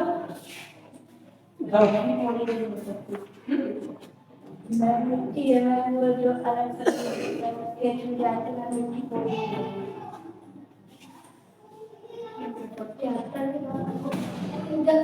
हाँ ठीक है ना। तो देखो सुनो तो केंचुए और जो सूक्ष्म जीव करते क्या है, मिट्टी को पोला करते हैं, जिससे क्या हो जाता है, कैसे वातावरण अच्छे से होने लगता है, ठीक है ना। और जो अंड सूक्ष्म जीव है वो भी सहायता करते किस चीज को, रासायनिक प्रक्रिया के द्वारा। रासायनिक प्रक्रिया मतलब होती है जैसे हमारे अंदर खाना हो गया तो कैसे पचता है, रासायनिक प्रक्रिया के द्वारा पचता है ना। तो रासायनिक प्रक्रिया के द्वारा क्या कर देते हैं, मिट्टी में पोषक तत्व बढ़ा देते हैं। और जो केंचुए हैं वो क्या करते हैं, ह्यूमस, ह्यूमस का मतलब होता है कि नमी बना देना, उसमें पोषक तत्व बढ़ा देना, मिट्टी को भुरभुरा बना देना, वो होता है ह्यूमस, ठीक है ना। हल्का नमी वाला क्षेत्र को क्या होता है, ह्यूमस होता है, ठीक। और ह्यूमस में बहुत ज्यादा पोषक तत्व होता है। जिस स्थान पर ह्यूमस वाला जगह होता है ना, तो अभी सीजन में जाओगे तो अगर अपने पछीले जाओगे, चारा होगा है, हल्का हल्का नमी नमी है, और केंचुए भी है बहुत सारे। Yes sir. वह हर जगह क्या है, ह्यूमस है, क्या है ह्यूमस।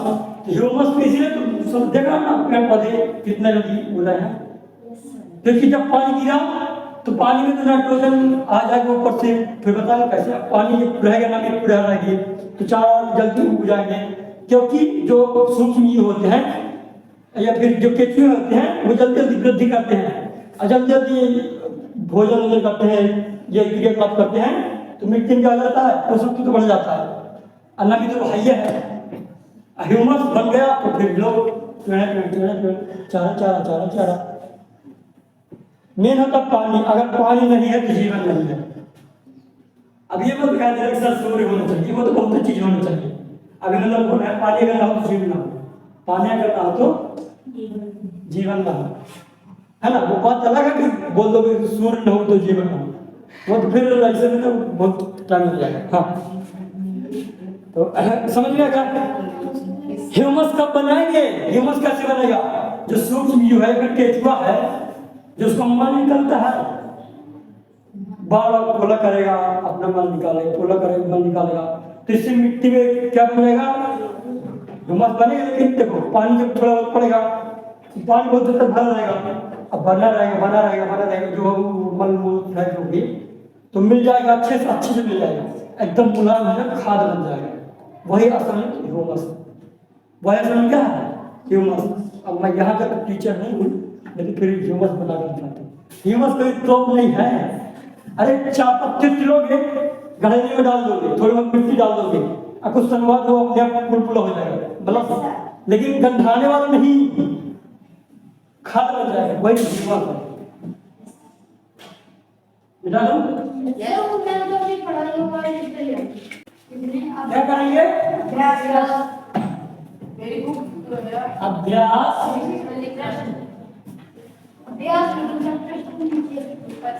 प्रश्न क्या लिख रहे हैं? है ना। अब प्रश्न नंबर अगला, इसको पढ़ने नहीं आता, मैं लिखवाऊंगा नहीं प्रश्न को, उत्तर में लिखवाऊंगा, ठीक है ना। प्रश्न तो अपने किताब में लिखा है, अब मेरे को चाहिए किताब। अब क्या चाहिए? उधर क्या देख रही हो? अब क्वेश्चन में इधर नहीं लिखवाऊंगा, क्वेश्चन किताब से देख कर लिख लो ना, लिख लो कि नहीं लिख लो? Yes sir. आंसर लिखेंगे। हाँ देखो ध्यान से,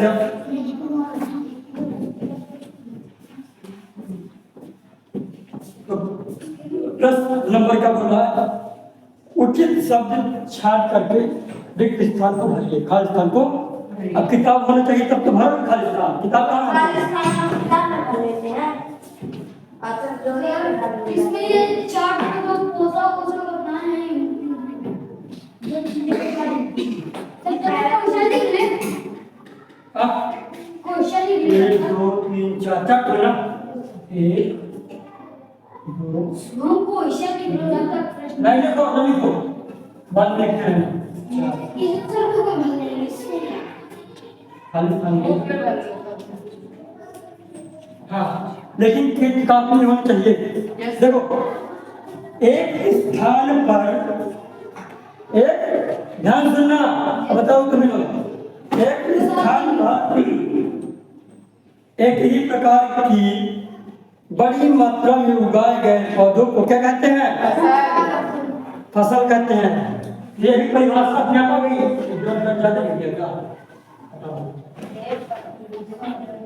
क्या कहते हैं उसको? नहीं पानी भरने खावाली पर फसल कहते हैं ना। फिर देखो, फसल उगाने से पहले प्रथम चरण क्या होता है? मिट्टी की तैयारी। क्या होती है? तैयारी। मिट्टी क्या होती है? मिट्टी तैयार करोगे तब ना फसल उगाओगे। तो दूसरे नंबर क्या लिखोगे? तैयारी। ये मिटा दूसरा कर दो पता लगेगा कि क्या बताना है। मिट्टी की तैयारी।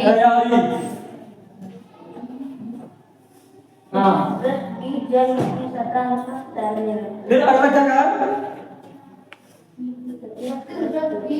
क्षतिग्रस्त बीज जल की सतह पर क्या करने लगते हैं? डूब जाते हैं, कि गाना गाने लगते हैं, कि नाचने लगते हैं, कि क्या करने लगते हैं? तैरने लगते हैं। तीसरे नंबर पे आएगा तैरने लगते हैं। अब बताएंगे इसको कैसे। हाँ फिर क्या है? फसल उगाने के लिए पर्याप्त सूर्य प्रकाश एवं मिट्टी से क्या क्या होना चाहिए?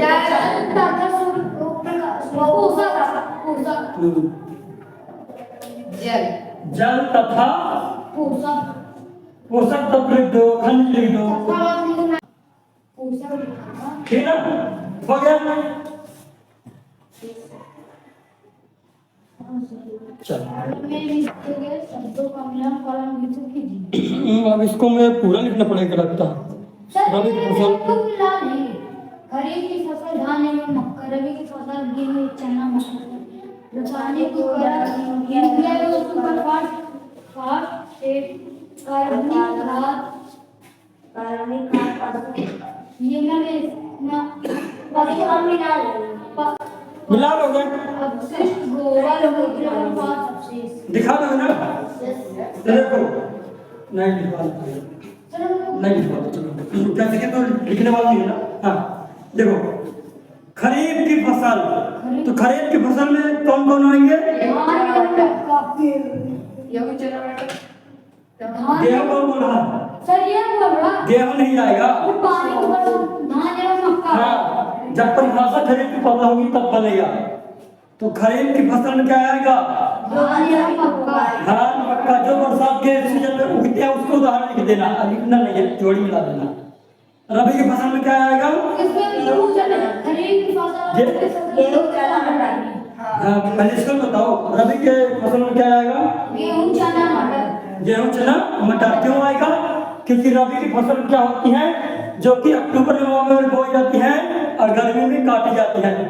तो रबी की फसल में गर्मी में यही गेहूं चना मटर काटी जाती है, नहीं काटी जाती? Yes sir. तो यही रबी की फसल है। रासायनिक उर्वरक के नाम बताना है। यूरिया एवं फास्फेट। हाँ यूरिया एवं सुपर फास्फेट। अब कार्बनिक खाद क्या है? पशु अपशिष्ट गोबर मूत्र और पांच अपशिष्ट। हाँ इसमें टिक नहीं मारना कि मवेशियों का चारा, मवेशियों के चारा में टिक नहीं मारोगे, ठीक ना? किसमें मारोगे? पशु अपशिष्ट गोबर मूत्र एवं पादप अपशिष्ट। पादप अपशिष्ट मतलब भाग जो बचे हुए हैं अत्यधिक गिर गए। समझ में आ गया? यह शब्द बोल रहा है लेकिन नहीं आया समझ में। जब किताब लेकर आते तब समझ में आता।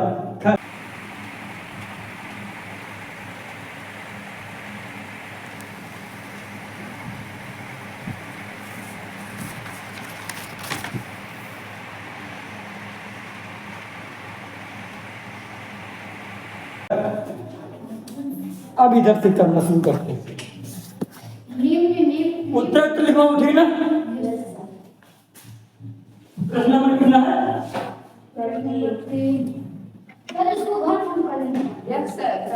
नहीं प्रश्न नंबर 3 सब कुछ लाइन छोड़ कर लेते।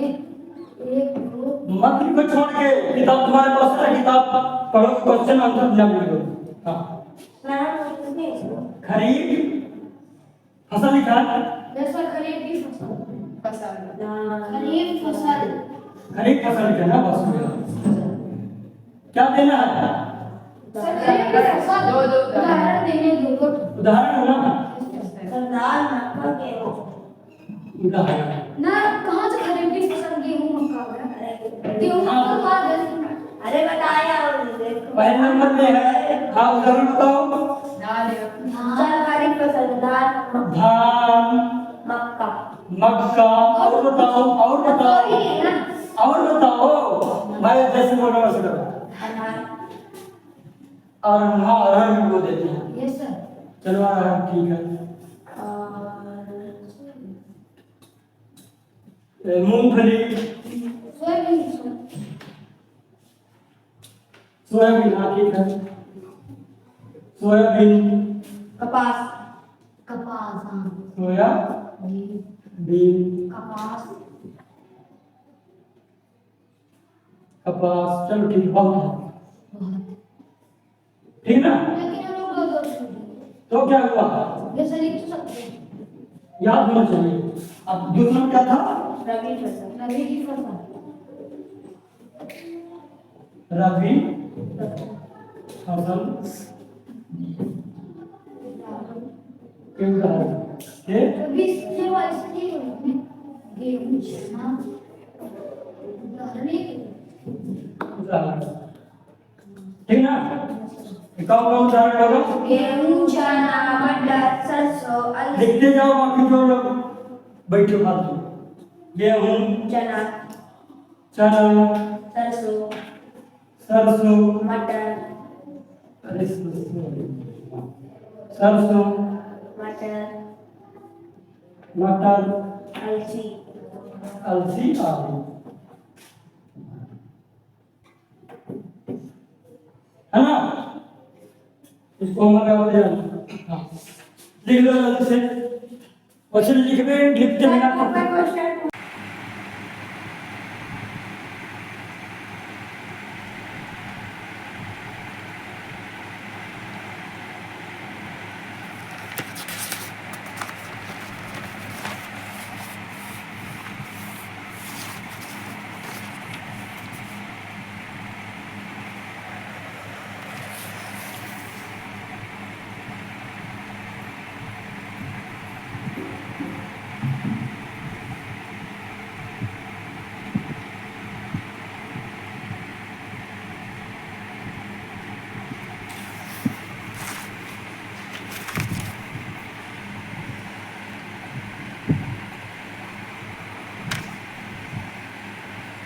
आंसर है ना, वो यहाँ से लिख लोगे, लिख लोगे कि नहीं?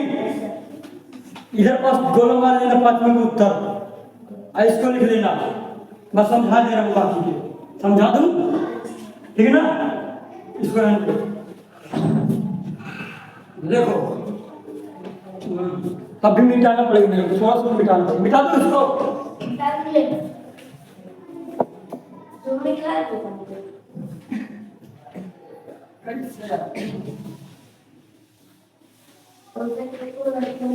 हाँ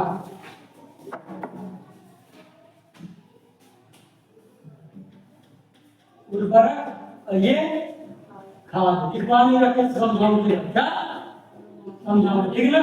हाँ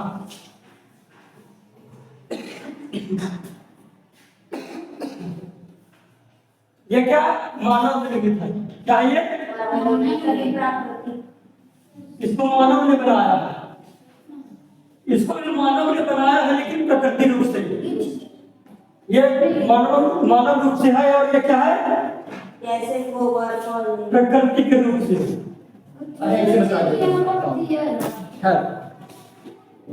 ये जो उर्वरक है वो क्या है? मानव निर्मित है। ये प्रकृति में बनाया गया। कैसे बनाया गया? गोबर, जानवरों के अपशिष्टों से ये सब खाद बनाया गया। खाद किसी से बनेगा। अगला में क्या है कि ये जो उर्वरक है वो कहाँ बनता है? फैक्ट्रियों में। कहाँ बनता है? इसको हम कहाँ बना सकते हैं? घरों में बना सकते हैं, खेतों में बना सकते हैं। एक खाद घर में नहीं बनाते हैं लोग, बना सकते हैं ना, है ना? और अगला कहा है इससे ह्यूमस प्राप्त नहीं होता। ह्यूमस प्राप्त होने मतलब अभी बता देना, जो एकदम नमी रहेगी, जो केचुआ नेचुरल तौर से मिलाते हैं, पोषक तत्व तो अच्छी मात्रा में नहीं रहेगा। पोषक तत्व तो रहेगा लेकिन ह्यूमस नहीं रहेगा। ह्यूमस मतलब प्रॉपर नमी नहीं रहेगी। प्रॉपर पोषक तत्व जो होते हैं केचुआ द्वारा प्राकृतिक रूप से वो नहीं रहेगा। इसमें ह्यूमस प्राप्त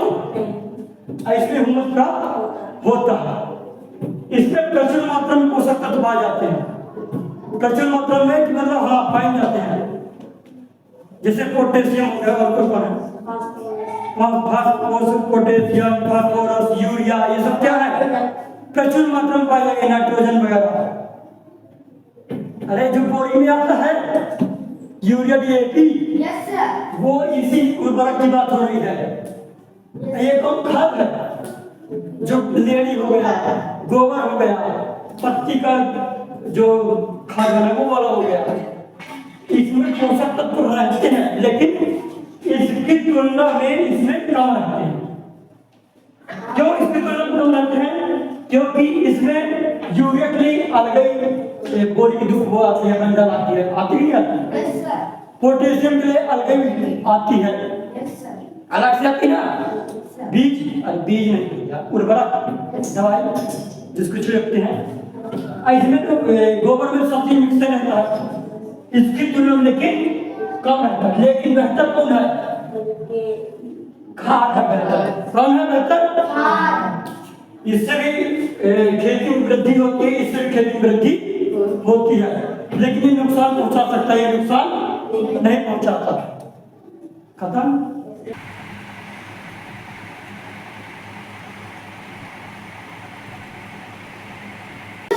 छठवां छठवां चलो लिखो सर क्वेश्चन सर हाँ क्वेश्चन हम नहीं लिखूंगा, मतलब मैं नहीं लिखूंगा, ठीक है। क्वेश्चन किताब में पढ़े दे रहा हूँ। वो लिख दे क्वेश्चन छठवां क्या बोल रहा है? सिंचाई किसे कहते हैं? सिंचाई किसे कहते ओ ध्यान से देखो। हैं? जल संरक्षित करने वाली सिंचाई की दो विधियों का वर्णन कीजिए। देखो क्वेश्चन क्या बोला गया है? सबसे पहले क्या बोला गया है? सिंचाई किसे कहते हैं? तो सिंचाई के जानते हो, खेतों में पर्याप्त मात्रा में और उचित समय में जल पानी डालना ही क्या कहलाएगा? सिंचाई कहलाएगा। और सिंचाई संरक्षित बोला है, मतलब जल संरक्षित बोला है। संरक्षित होता मतलब बचाओ। तो हम जल को कैसे बचा सकते हैं? हमें सिंचाई करना है, ऐसी विधियों का उपयोग बताइए कि हम जल को बचा लें और जल सिंचाई भी कर लें। तो किताब में कौन कौन सी विधियां दी गई है? एक तो छिड़काव दिया गया है और ड्रिप तंत्र और क्या दिया गया है? ड्रिप तंत्र। हाँ दोनों दे दिया है। तो यही लिखा गया है, विस्तार से बताइए। क्या बताया गया है? सर इसमें पूरा विस्तार लिखा। तो हम किताब से नहीं, यही मतलब बताइए किताबें वाले, लेकिन हम यहाँ से करेंगे, ठीक है। तो पहले तो उत्तर नंबर 6। हाँ तो पहले क्या है? सिंचाई परिभाषा है ना। तो सिंचाई क्या कहती है? एक सेकेंड अभी बताया, लेकिन कि पर्याप्त मात्रा में खेतों में पानी डालना। तो देखो उचित समय एवं विभिन्न अंतराल पर खेत में जल देना। देखो उचित समय लिखते चलो। उचित हाँ उचित समय एवं निश्चित हाँ छिड़काव तंत्र, फिर एक्चुअल ड्रिप तंत्र। ड्रिप फिर समझाओ इसको, ठीक ना।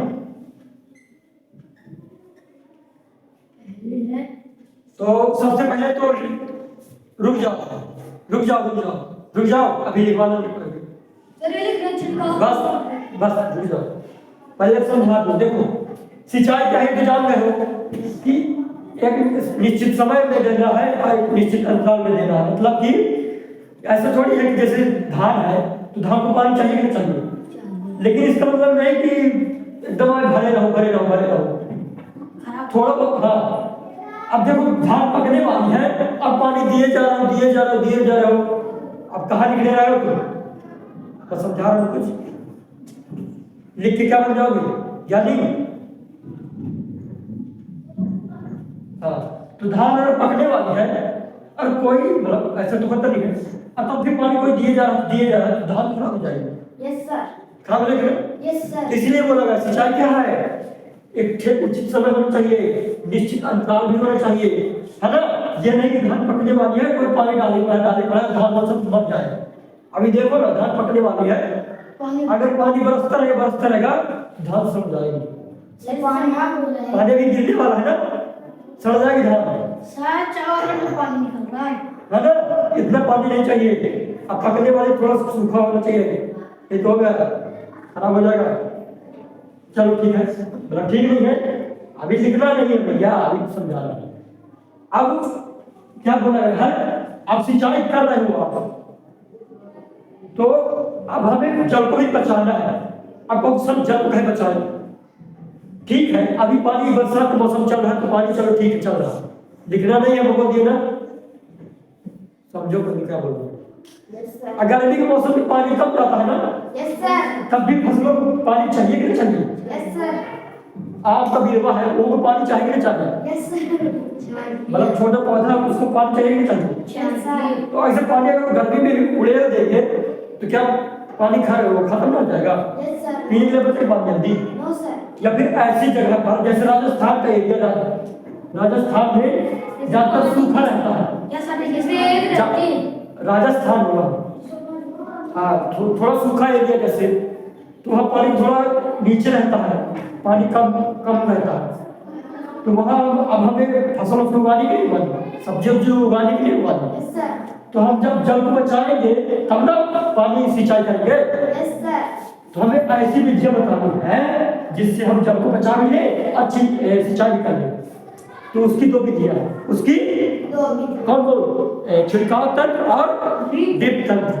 छिड़काव तंत्र पहले जान लो, ऐसा कुछ बनाना ही नहीं है, मतलब समझा रहा हूँ। छिड़काव तंत्र में होता क्या है, ये मान लो मोटर लगी है,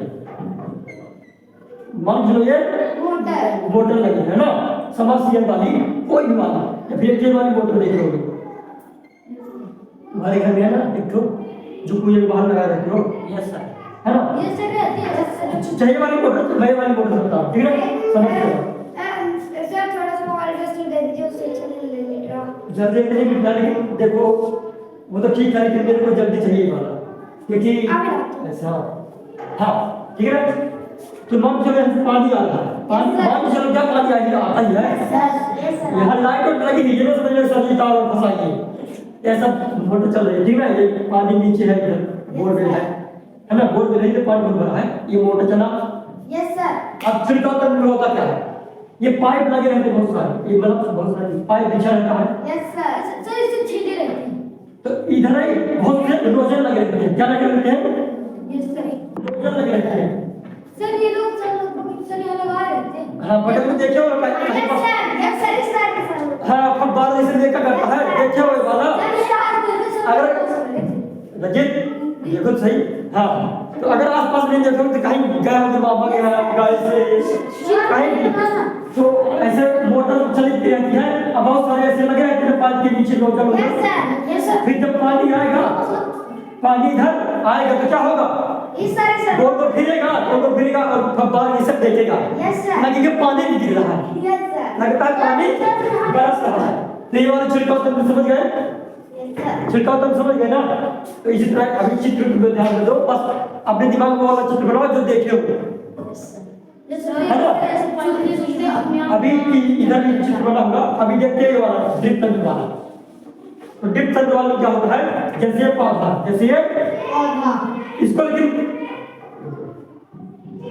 इसको और इसको उपयोग कहाँ किया जाता है, इसका उपयोग कहाँ किया जाता है? पहले देखो, इसका उपयोग पता कहाँ किया जाता है, जहाँ सूखा पड़ता हो, ज्यादा पानी आना हो, जहाँ असमतल भूमि हो। असमतल भूमि मतलब जैसे इस तरह, यहाँ ऊंचा हो, यहाँ थोड़ा सा इस तरह हो। तो जब छिड़काव तंत्र का उपयोग करेंगे तो पाइप किस पे बिछा रहता है, बिछा रहता है ना, तो पाइप से पानी जाएगा तो यहाँ भी फव्वारा मारेगा तो यहाँ जाएगा, यहाँ भी फव्वारा मारेगा तो यहाँ जाएगा। लेकिन आप अगर डायरेक्ट वाला मोटर बिछाते तो इधर पानी जाता तो डायरेक्ट यहाँ पर जाता है पानी। Yes sir. इनको फायदा होता पौधों को ना होता। तो हम किसका उपयोग कर रहे हैं, छिड़काव तंत्र का। छिड़काव तंत्र का उपयोग कहाँ किया जाता है, जहाँ सूखा हो, जहाँ असमतल भूमि हो। हम असमतल मतलब ढल चढ़ बिता दो, याद भी होना चाहिए सभी, बना है ना, लेकिन समझाना तो काम है मेरा ना। अभी इसको देखो, ये ड्रिप तंत्र को, जैसे ये पौधा, जैसे ये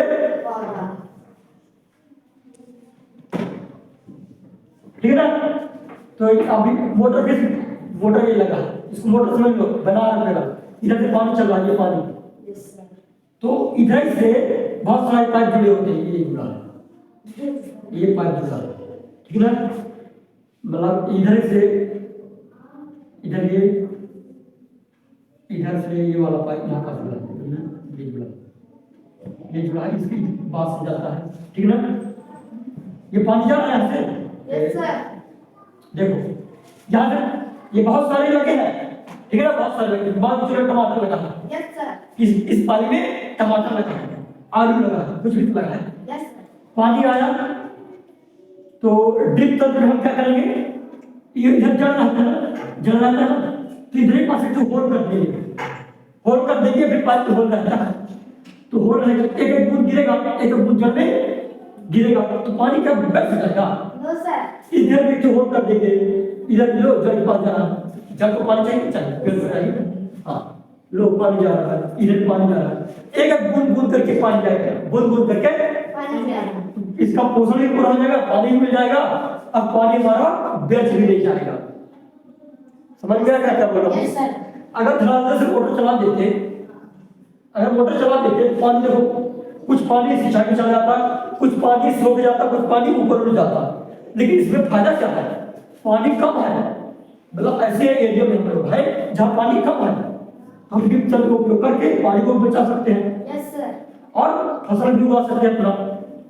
इसका ज्यादातर उपयोग खेती बाड़ी में, मतलब कि जैसे मक्का हो गया, मक्का में ज्यादा पानी नहीं करती, टमाटर वमाटर हो गए, फलदार सब्जियां या फिर बीही हुई हो गई, तो पौधे बड़ा करेंगे ना, करेंगे पौधे बड़ा करेंगे। तो इकट्ठा पानी एकदम खुले में दे करके बीज बूंद बूंद देंगे तो बहुत अच्छा रहेगा, दबी भी रहेगी, पानी को सूख भी जाएगी। समझ में आ गया? इसको लिख लो, फिर इन दोनों में छुपाना है। लिखो लिखो लिख चुके हो ना? इसको ये चित्र नहीं बनाना, चित्र बनाओ यहाँ पे जल्दी करो, फिर लिखा दिखाता हूँ। देखो इस बार दूसरी का वो नहीं है, नहीं फिर से लिखना है, क्वेश्चन नहीं है दूसरा, अब हेडिंग में लिखना है। और अभी तो बताया कि 2 टिक दिया है, अब इसके बारे में जानकारी नहीं, तो फिर से लिखना पड़ेगा। उसके नीचे लिख दो। ऐसे सर, ऐसे करो, उसके बाद नहीं बगल से नहीं लिखना, उज्ज्वल में करेगा सर नीचे नीचे से लिखो, क्योंकि मैं इसलिए मैं उसी तरह लिख रहा हूँ। क्या हुआ? सर पकड़ के हो गया। इसको क्या होगा? सब बाहर क्या होगा? क्या होगा? कुछ नहीं, बस कुछ नहीं। हाँ लिख लो, फिर मिटा दो।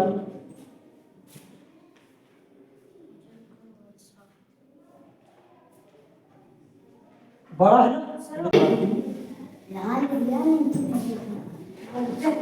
बाती हाँ, वर्षा की भांति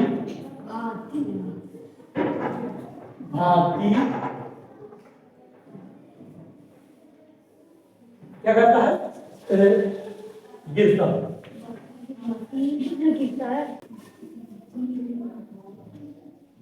छिड़काव करता है।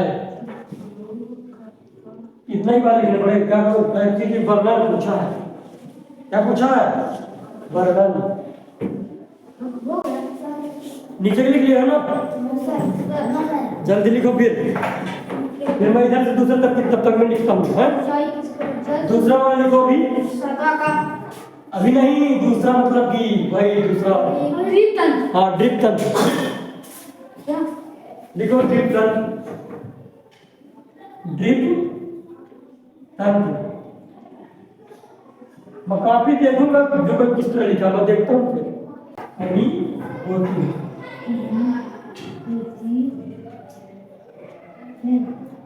हाँ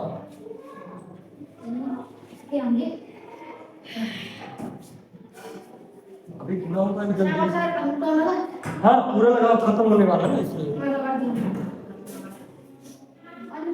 जैसे कहीं कहीं नहीं लगा करता ना, साफ नहीं लगा था, ये वाला लगाया रहता है, ये वाला लगाया रहता है ना, लगाया रहता है ना, मतलब कि कभी अभी तक खत्म नहीं हुआ। लेकिन अभी इधर कॉमन नहीं लगेगा, इधर कॉमन नहीं लगेगा, क्योंकि कॉमन लगा तो गड़बड़ हो जाएगा। हर जगह कॉमन नहीं लगा था। हाँ तो इसको भी जानना है कि मैंने बताया, बताओ कि समझाओ, इसलिए पहले ही समझा देता हूँ, अब वो सही है, पहले समझा कर फिर इमारत सही रहता हूँ। बाकी नहीं लिखने लगता नहीं। लगा देता है। हाँ लिख गया जी। Yes sir. ये अलग है ड्रिप तंत्र, और अब पहले काम था छिड़काव करना। आई नोट समझा दिया मैं पहले से बना के। अगला क्वेश्चन पहले देखता हूँ। अभी कहा, अभी तो यदि, हाँ सपना, यदि गेहूं को खरीफ ऋतु में उगाया जाए तो क्या होगा? अच्छा तुम ही बताओ क्या होगा खरीफ ऋतु में उगाया जाए तो? अच्छा खरीफ ऋतु पहले जान लो, खरीफ ऋतु मतलब वर्षा वाली। हाँ अब ये सोचो, गेहूं को अगर बरसात के मौसम में लगाएंगे तो क्या होगा? बताओ बताओ। बताओ गेहूं को अगर अब लगा दे धान के मौसम में तो क्या होगा बताओ गेहूं का? तुम तो लिखो पहले। हाँ बताओ बताओ, अगर कुछ नहीं बोलोगे तो कुछ नहीं बनेगा, सच में कुछ नहीं बनेगा। दुबकी दुबकी बैठी रहती हो। चिल्ला चिल्ला कर बात करती है, मुझे बैठी रहती है। बताओ, अरे ये तुम कोई बता सकता है ना कि भाई वो देखो कुछ तो बोल रहा है, वो सड़ जाएगी। हाँ और बोलो। हाँ और तुम लोग बोलो, चलो बताओ। सड़ जाती है। कहाँ सड़ जाती है? काहे सड़ जाती है? सर क्योंकि पानी से जम लगा, मतलब पानी बहुत ज्यादा है ना, यानी कि गेहूं के लिए पानी की ज्यादा आवश्यकता नहीं होती, ज्यादा धूप चाहिए और थोड़ा कम पानी चाहिए। क्या लिखेंगे हम? अब ये लिखेंगे। हट जाओ, अरे मिटा दो भाई, साफ लिखा करो ना। तुम लोग तो वहां बैठते हो, कम से कम लिख लो। हम लोग यहाँ से लिखते सर, बहुत देखते भी नहीं। जो सर अभी लिख रहा, खिड़की खोल देते तब पढ़ाई खिड़की को तो देता हूँ, खिड़की हम रखो। खोल देते हैं, हम लोग लिखते हैं। हाँ बस मिला दिया करो क्या? चलो मिटाता सब हूँ। तो कठिन लगती है, उन्हें बस देख लेते हैं कैसे। जैसे ये होता है, बैग नहीं जाता। लेकिन वो बड़ा ही ड्रेस के साथ मैं हुआ कर दिया। प्रश्न नंबर 7 पढ़ेंगे। अधिक धूप की आवश्यकता होती है, लिख जाए बताओ जल्दी से। भानु तुम्हारा नहीं लिखे तो लिखते रहे बाद में किसी और सुनाओ के। अरे एक सेकंड। हाँ अब क्वेश्चन तब तक मैं लिख लेंगे ना। क्वेश्चन अगला क्या बोल रहा है? क्या है? पानी आ रही बगल में, मतलब बगल में चलिए करो, आगे आ जाओ, इसके पास आ जाओ।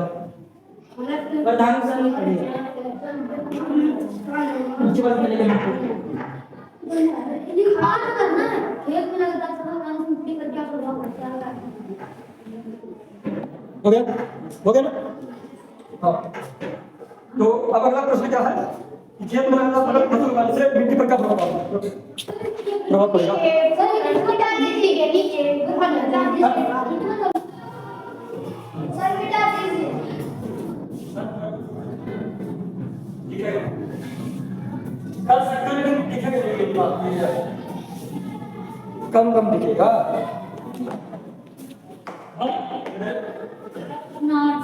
पहले भी देख लो, पहले सुन लो। प्रश्न नंबर 8 में आया तो प्रश्न नंबर 8 में क्या बोल रहा है? खेत में लगातार फसल उगाने से मिट्टी पर क्या प्रभाव? हाँ व्याख्या। ये व्याख्या मतलब बहुत बड़ा उत्तर है। चलो खेत है, ठीक ना? ये खेत की जुताई कर दी, खेत की जुताई तो हो गई। अभी बोल रहा है लगातार इस खेत में हम फसल उगाते नहीं, तो इस पर क्या प्रभाव पड़ेगा? अब अच्छा एग्जाम्पल में बता, समझ लो। ये टंकी है, टंकी नहीं, ये वहाँ टंकी वाला मत समझ पाओगे। भंडारा है, भंडारा क्या है? अच्छा वाला भंडारा ले, इधर का से डोडू है, जैसे 5 चीज है, 5 ठीक ना? जैसे बहुत सी इधर लड्डू है, इधर पूरी है, सब्जी है। भंडारा फिर कहीं शादी कराती है वो, ये कुछ भी समझ सकते हो। खीर सेवइया है, पोहा है ना? चाउमीन है, चाउमीन समोसा सब है बहुत, ठीक है ना? आप ये बताओ, जब पहले इधर आएगा, बहुत आदमी है, मतलब बहुत सारे आदमी है ना? पहली बार आए तो इधर से कोई, अब हर आदमी को अलग अलग चीज पसंद होता नहीं होता, किसको किसी की ज्यादा समैया अच्छी लगती है, उसको ये समझ खा कोई चाउमीन खा ले, चाउमीन मतलब जरूरी है। हालांकि पूरी भी खाएगा, दाल भी खाएगा, सब्जी भी खाएगा ना, लेकिन चाउमीन भी खाएगा, रसगुल्ला खा रहा। अब धीरे धीरे कम होंगे ना होंगे। अब मान के इधर पास हो डोसा है, इडली डोसा, अब इसको लोग एक खा रहे हैं, इधर इडली बहुत सारी इडली। इधर तो जो क्या है रसगुल्ला बढ़ाया जा रहा है, लड्डू बेचारा बढ़ाया जा रहा है, मिठाई लड्डू कुछ भी समझ बढ़ाया जा रहा है। अब अगली बार पंगत आएगी, रस नहीं मिला, जो वर्कर है बेचारे बना रहे खाना उनको रस नहीं मिला, अगली बार 200 और पंगत आई, 200 और खा लिया गया, ले वो बढ़ाया जा रहा है, वो भी बढ़ा जाएगी और बढ़ा जाएगा। अभी भी थोड़ा बहुत है, थोड़ा बहुत अभी भी है। अब लोग 30 पंगत आ गई तो बेचारे को पिछिया में बात थे ये टांगे डोसे मिल गया, उनको डोसे मिल गया। अब पूरी बेचारी खत्म हो गई, फिर थोड़ी बहुत बच्चे पुराना चुका है का सुखा दाल वाल जैसी चिपकी बची है, सब्जी दाल चावल। अब देखो ये दाल और खाना और कुछ नहीं है। अब बता दे मेरे जाए जो आए थे आपके घर, जो खाना खाने आए थे, उनको समझ लो पौधे, उनको समझ लो पौधे।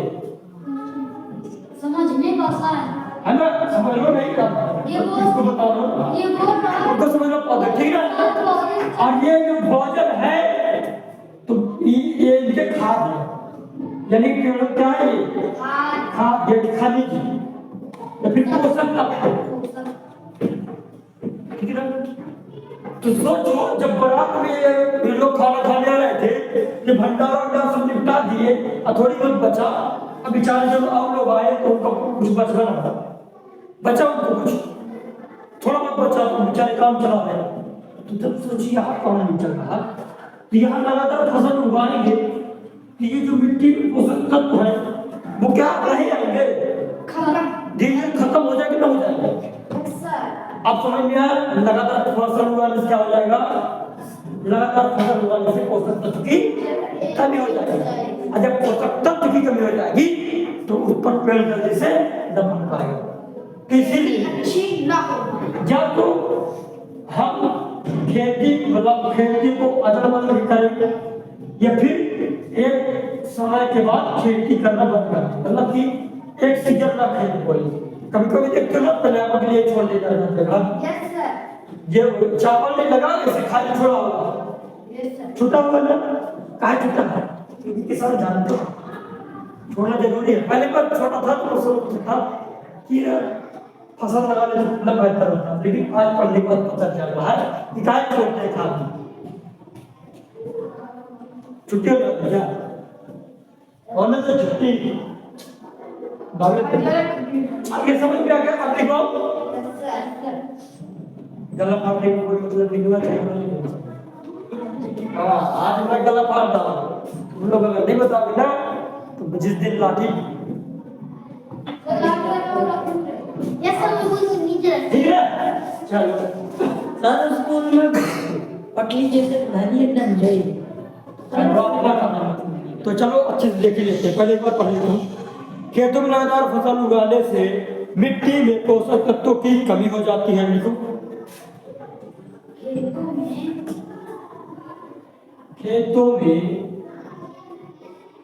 खेतों में लगातार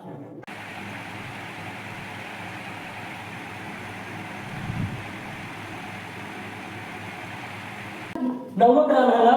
यस सर। तो नौवां प्रश्न ये है, किताब है अपनी। तो नौवां प्रश्न क्या बोल रहा है? खरपतवार क्या है? खरपतवार क्या है? हम उनका नियंत्रण कैसे कर सकते हैं? तो पहले समझोगे, पहले क्या करोगे? समझेंगे। हाँ तो देखो खरपतवार जो भी आप खेत में देखते हो तो जो फसल के अलावा जो चारा उगाते हैं वह क्या है? खरपतवार है। ठीक, इनको हटाना बहुत जरूरी होता है, नहीं तो पता क्या आगे चल के अगर गैया या खा लेगी तो चारा, कुछ चारा ऐसा होते हैं जो गैया खाएगी तो कहाँ जाएंगे? बीमार हो जाएगी। हाँ जो तो सर काट के पहले कुछ दिन रखे रहते हैं, जब सूख जाता है फिर देते हैं। नहीं वो वाला चारा नहीं खिलाते, नहीं चारा खिलाते हैं लेकिन अगर उसका बीज बन गया, बीज नुकसान कर देता है, फूल और बीज नुकसान कर देता है। अरे गाँव बोलते गुलाइंदा, गोलिंदा गोलिंदा, अरे जब खाना खाते हैं उसको गोलिंदा बोलते हैं। से नट्टी हो जिसको नट्टी उट्टी नहीं, नट्टी उट्टी नहीं। मगर इतने जान लो, अरे धान में देखोगे तो धान में देखोगे तो फूलेगा और अरे जिससे हल्का पीला पीला। फिर अगर ठीक है कभी बताएंगे, कभी बताएंगे, ठीक है ना। तो ये जान गए खरपतवार ये बहुत नुकसान भी कर देती है, पशुओं को नुकसान भी कर सकते हैं, नहीं कर सकते। Yes sir. तो इनको हटाना बहुत जरूरी है कि नहीं हटाना? जरूरी है कि नहीं? क्योंकि ये बड़े होंगे तो बीज मिलकर कहाँ पहुँच जाएंगे? चावल वावल में मिल जाएंगे, चावल वावल बीज इनके दाने। और जनसंख्या बढ़ाएंगे। क्या जनसंख्या? किसकी जनसंख्या? सर उसकी पेड़ और बढ़ बीजों की, हाँ बढ़ाएंगे। फालतू कचरा और फैलेगा। कचरा हो जाएगा, क्या मतलब? वो कचरा हम थोड़ी लेते हैं यूज करना। हाँ, अब इसको नियंत्रण मतलब इसको निपटान कैसे करें? तो तुम्हें लोग बताओ कैसे चारों को कैसे निपटा सकते हो? सर दवाई हाँ, निदाई करके और वो खाद दे रहा है, उखाड़ के, हाँ उखाड़ के, हाँ हाथ से उखाड़ के निदाई या फिर खुरपी उरपी से वो निदाई होगा दवाई देकर। और हाँ लेकिन सर दवाई देने से थोड़ा प्रभाव उसमें पड़ेगा ना? किसमें? फसल में थोड़ा पड़ता है, ज्यादा नहीं पड़ता, थोड़ा पड़ता है। अगर अगर अगर बहुत देर तक पड़ा रहेगा, बताया कि अगर कीटनाशक बहुत देर तक समय तक रहा आया तो वह भी नुकसान कर सकता है, बताया था आज से पहले भी। हाँ, कीटनाशक की बात हो रही है, लेकिन ये वो तो पीड़कनाशी की बात कर रहे हो, जो अभी बोल रहे हो ना पीड़कनाशी, ये चारा मारने वाली जो दवाई होती है ना उसकी बात हो रही है। तो कैसे चारा से नियंत्रण कैसे पाया जा सकता है? दवाई डालकर, चारा मारने वाली दवाई डालकर। तो इसको लिखिए आप, तो लिखना स्टार्ट करो। खेत में फसल के साथ कुछ अवांछित पौधे उग आते हैं। खेत में फसलों के फसल के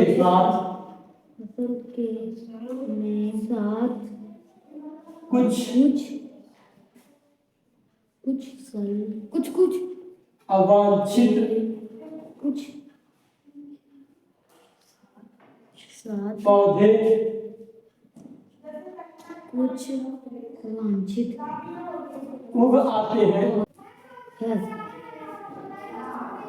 है ना। यहाँ तक मिटा दूँ? Yes sir. मिटा दूँ यहाँ तक? यस सर, बता दीजिए।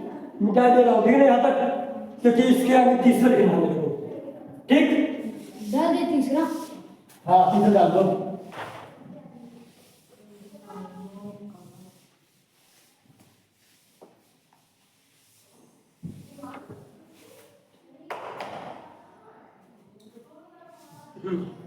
हाँ फूल, चलो फूल फूल सर लिख दीजिए। फूल लिख रहे हो? हाँ फूल एवं नंबर तीसरा है, वो देखो अच्छी कर दिया, इसका मतलब अच्छा है। हाँ फूल एवं लिख जाइए। बीज, फूल एवं बीज भी आएगा नहीं, बस ये लास्ट है। अब इसको लिख लो फिर पूरा मिटा दो। चलो गया। नीचे वाले मिटा दो। हाँ सर। तुम नीचे कॉपी अलग से बनाना उसमें, जिस तरह लिखा हो ना अच्छे से उस तरह लिखा होना चाहिए। Yes sir. ये नहीं, ये तो आसान सर, ये जो बॉक्स नीचे है हाँ। इनकी सही खेती कर देनी है। हाँ छठ हो जाए। मिट्टी तैयार करें। हाँ तो क्वेश्चन अगला क्या बोल रहा है? बोला निम्न बॉक्स को सही क्रम में एक पढ़ने दो। की गन्ने की फसल। हाँ पढ़ो। निम्न बॉक्स को सही क्रम में इस प्रकार लगाइए कि गन्ने की फसल उगाने का रेखा चित्र तैयार हो जाए। हाँ हमें गन्ने की फसल को तैयार करना है, तो जो ये बॉक्स दिए है ना फसल और सिंचाई कटाई, तो इसको सही क्रम में बांट देना है। सर आसान आसान है ना, लेकिन हम कर देंगे। करना फिर खेत की तो बॉक्स बना करोगे कि ऐसे सिंपल कर लोगे? ऐसे सर सिंपल कर लोगे, ऐसे सिंपल कर लो, ठीक है ना। सर ऐसे लिखा उसके नीचे नीचे नहीं लिखना है। ऐसे लाल करके लिख देंगे। हाँ हाँ मैं लिखवा रहा हूँ। ऐसे लिख देंगे। हाँ लिखवा रहा हूँ। पहले क्वेश्चन लिख लेंगे फिर ऐसे लाना। क्वेश्चन लिख लोगे पहले, ठीक ना। क्वेश्चन लिख लोगे फिर क्वेश्चन किताब में है।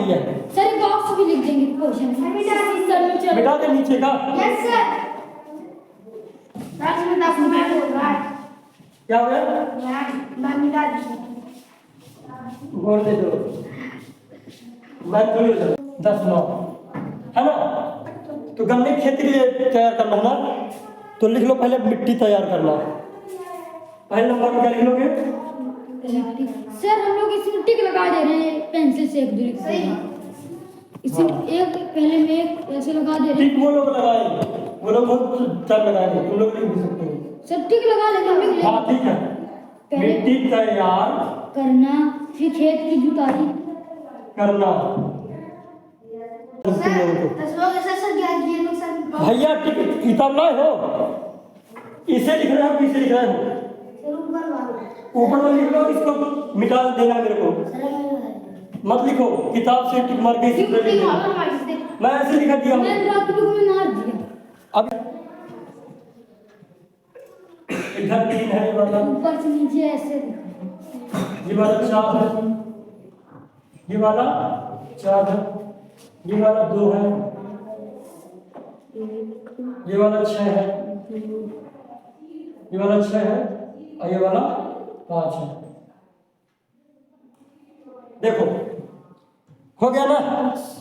बॉक्स देखो नहीं आप, अरे किताब में बना भैया, किताब में बॉक्स बना तुम्हारे क्या पसंद हो रहा है?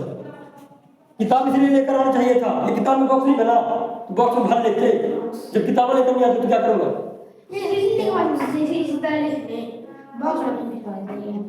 देखो ऊपर से नीचे जाना है, तो अब तुम लोग को बताना है हमें ऊपर से कहाँ से, ऊपर से नीचे आना। तो पहला नंबर कहाँ है? यह है पहला नंबर। तो क्या लिखा है? सिंचाई का एक पारंपरिक तरीका। सिंचाई का एक पारंपरिक तरीका, कौन सा पारंपरिक तरीका? रहट है। 3 अक्षर का है ना, इसलिए रहट। रहट।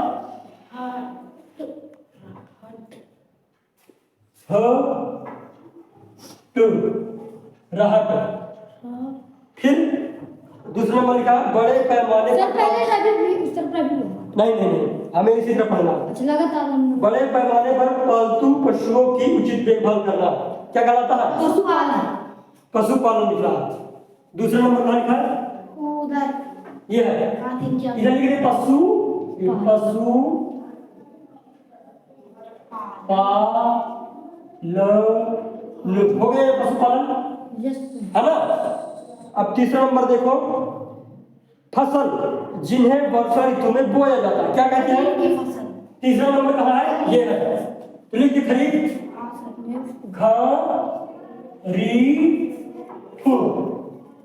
हो गया आपको? ये फ होता है, फ होता है। चलो ठीक, फसल होता है। नहीं लगी है? अच्छा बताओ। नहीं लगी है? तुम्हारे में लगी क्या? गलत है तुम्हारा, है ना। अब वो है 6वां नंबर। 6वां नंबर कहाँ है? ये है, ऊपर से नीचे जाना ना। Yes sir. फसल पक जाने के बाद काटने को क्या कहते हैं? कटाई। निराई बोलो। अच्छा कटाई बोलते हैं, चलो ठीक है, कटाई बोलते हैं। क्या बोलते हैं? फसल को काटना क्या बोलते हैं? कटाई। चलो कटाई। अब आते हैं बाएं से दाएं की ओर। बाएं से दाएं ओर, या बाएं है दाहिने ओर जाना, बाएं से दाएं ओर। तो पहला नंबर देखो, पहला नंबर कहाँ है? काली को शीत ऋतु में उगाई जाने वाली फसलें क्या कही जाती हैं? रबी की फसलें। ये रबी हो जाएगा? Yes sir. बड़ी रबी फसल में। हाँ फिर देखो अब चौथा नंबर कहाँ है? चौथा नंबर ये है, बाएं से दाएं जाना है। एक ही किस्म के पौधे बड़े पैमाने पर उगाए जाते हैं तो उसका बोलते हैं फसल। समरा दो फसल हो जाएगा। Yes sir. अभी एक छोड़ बचा है। अभी रासायनिक पदार्थ जो पौधों को पोषक प्रदान करते हैं क्या कहलाते हैं? उर्वरक। ये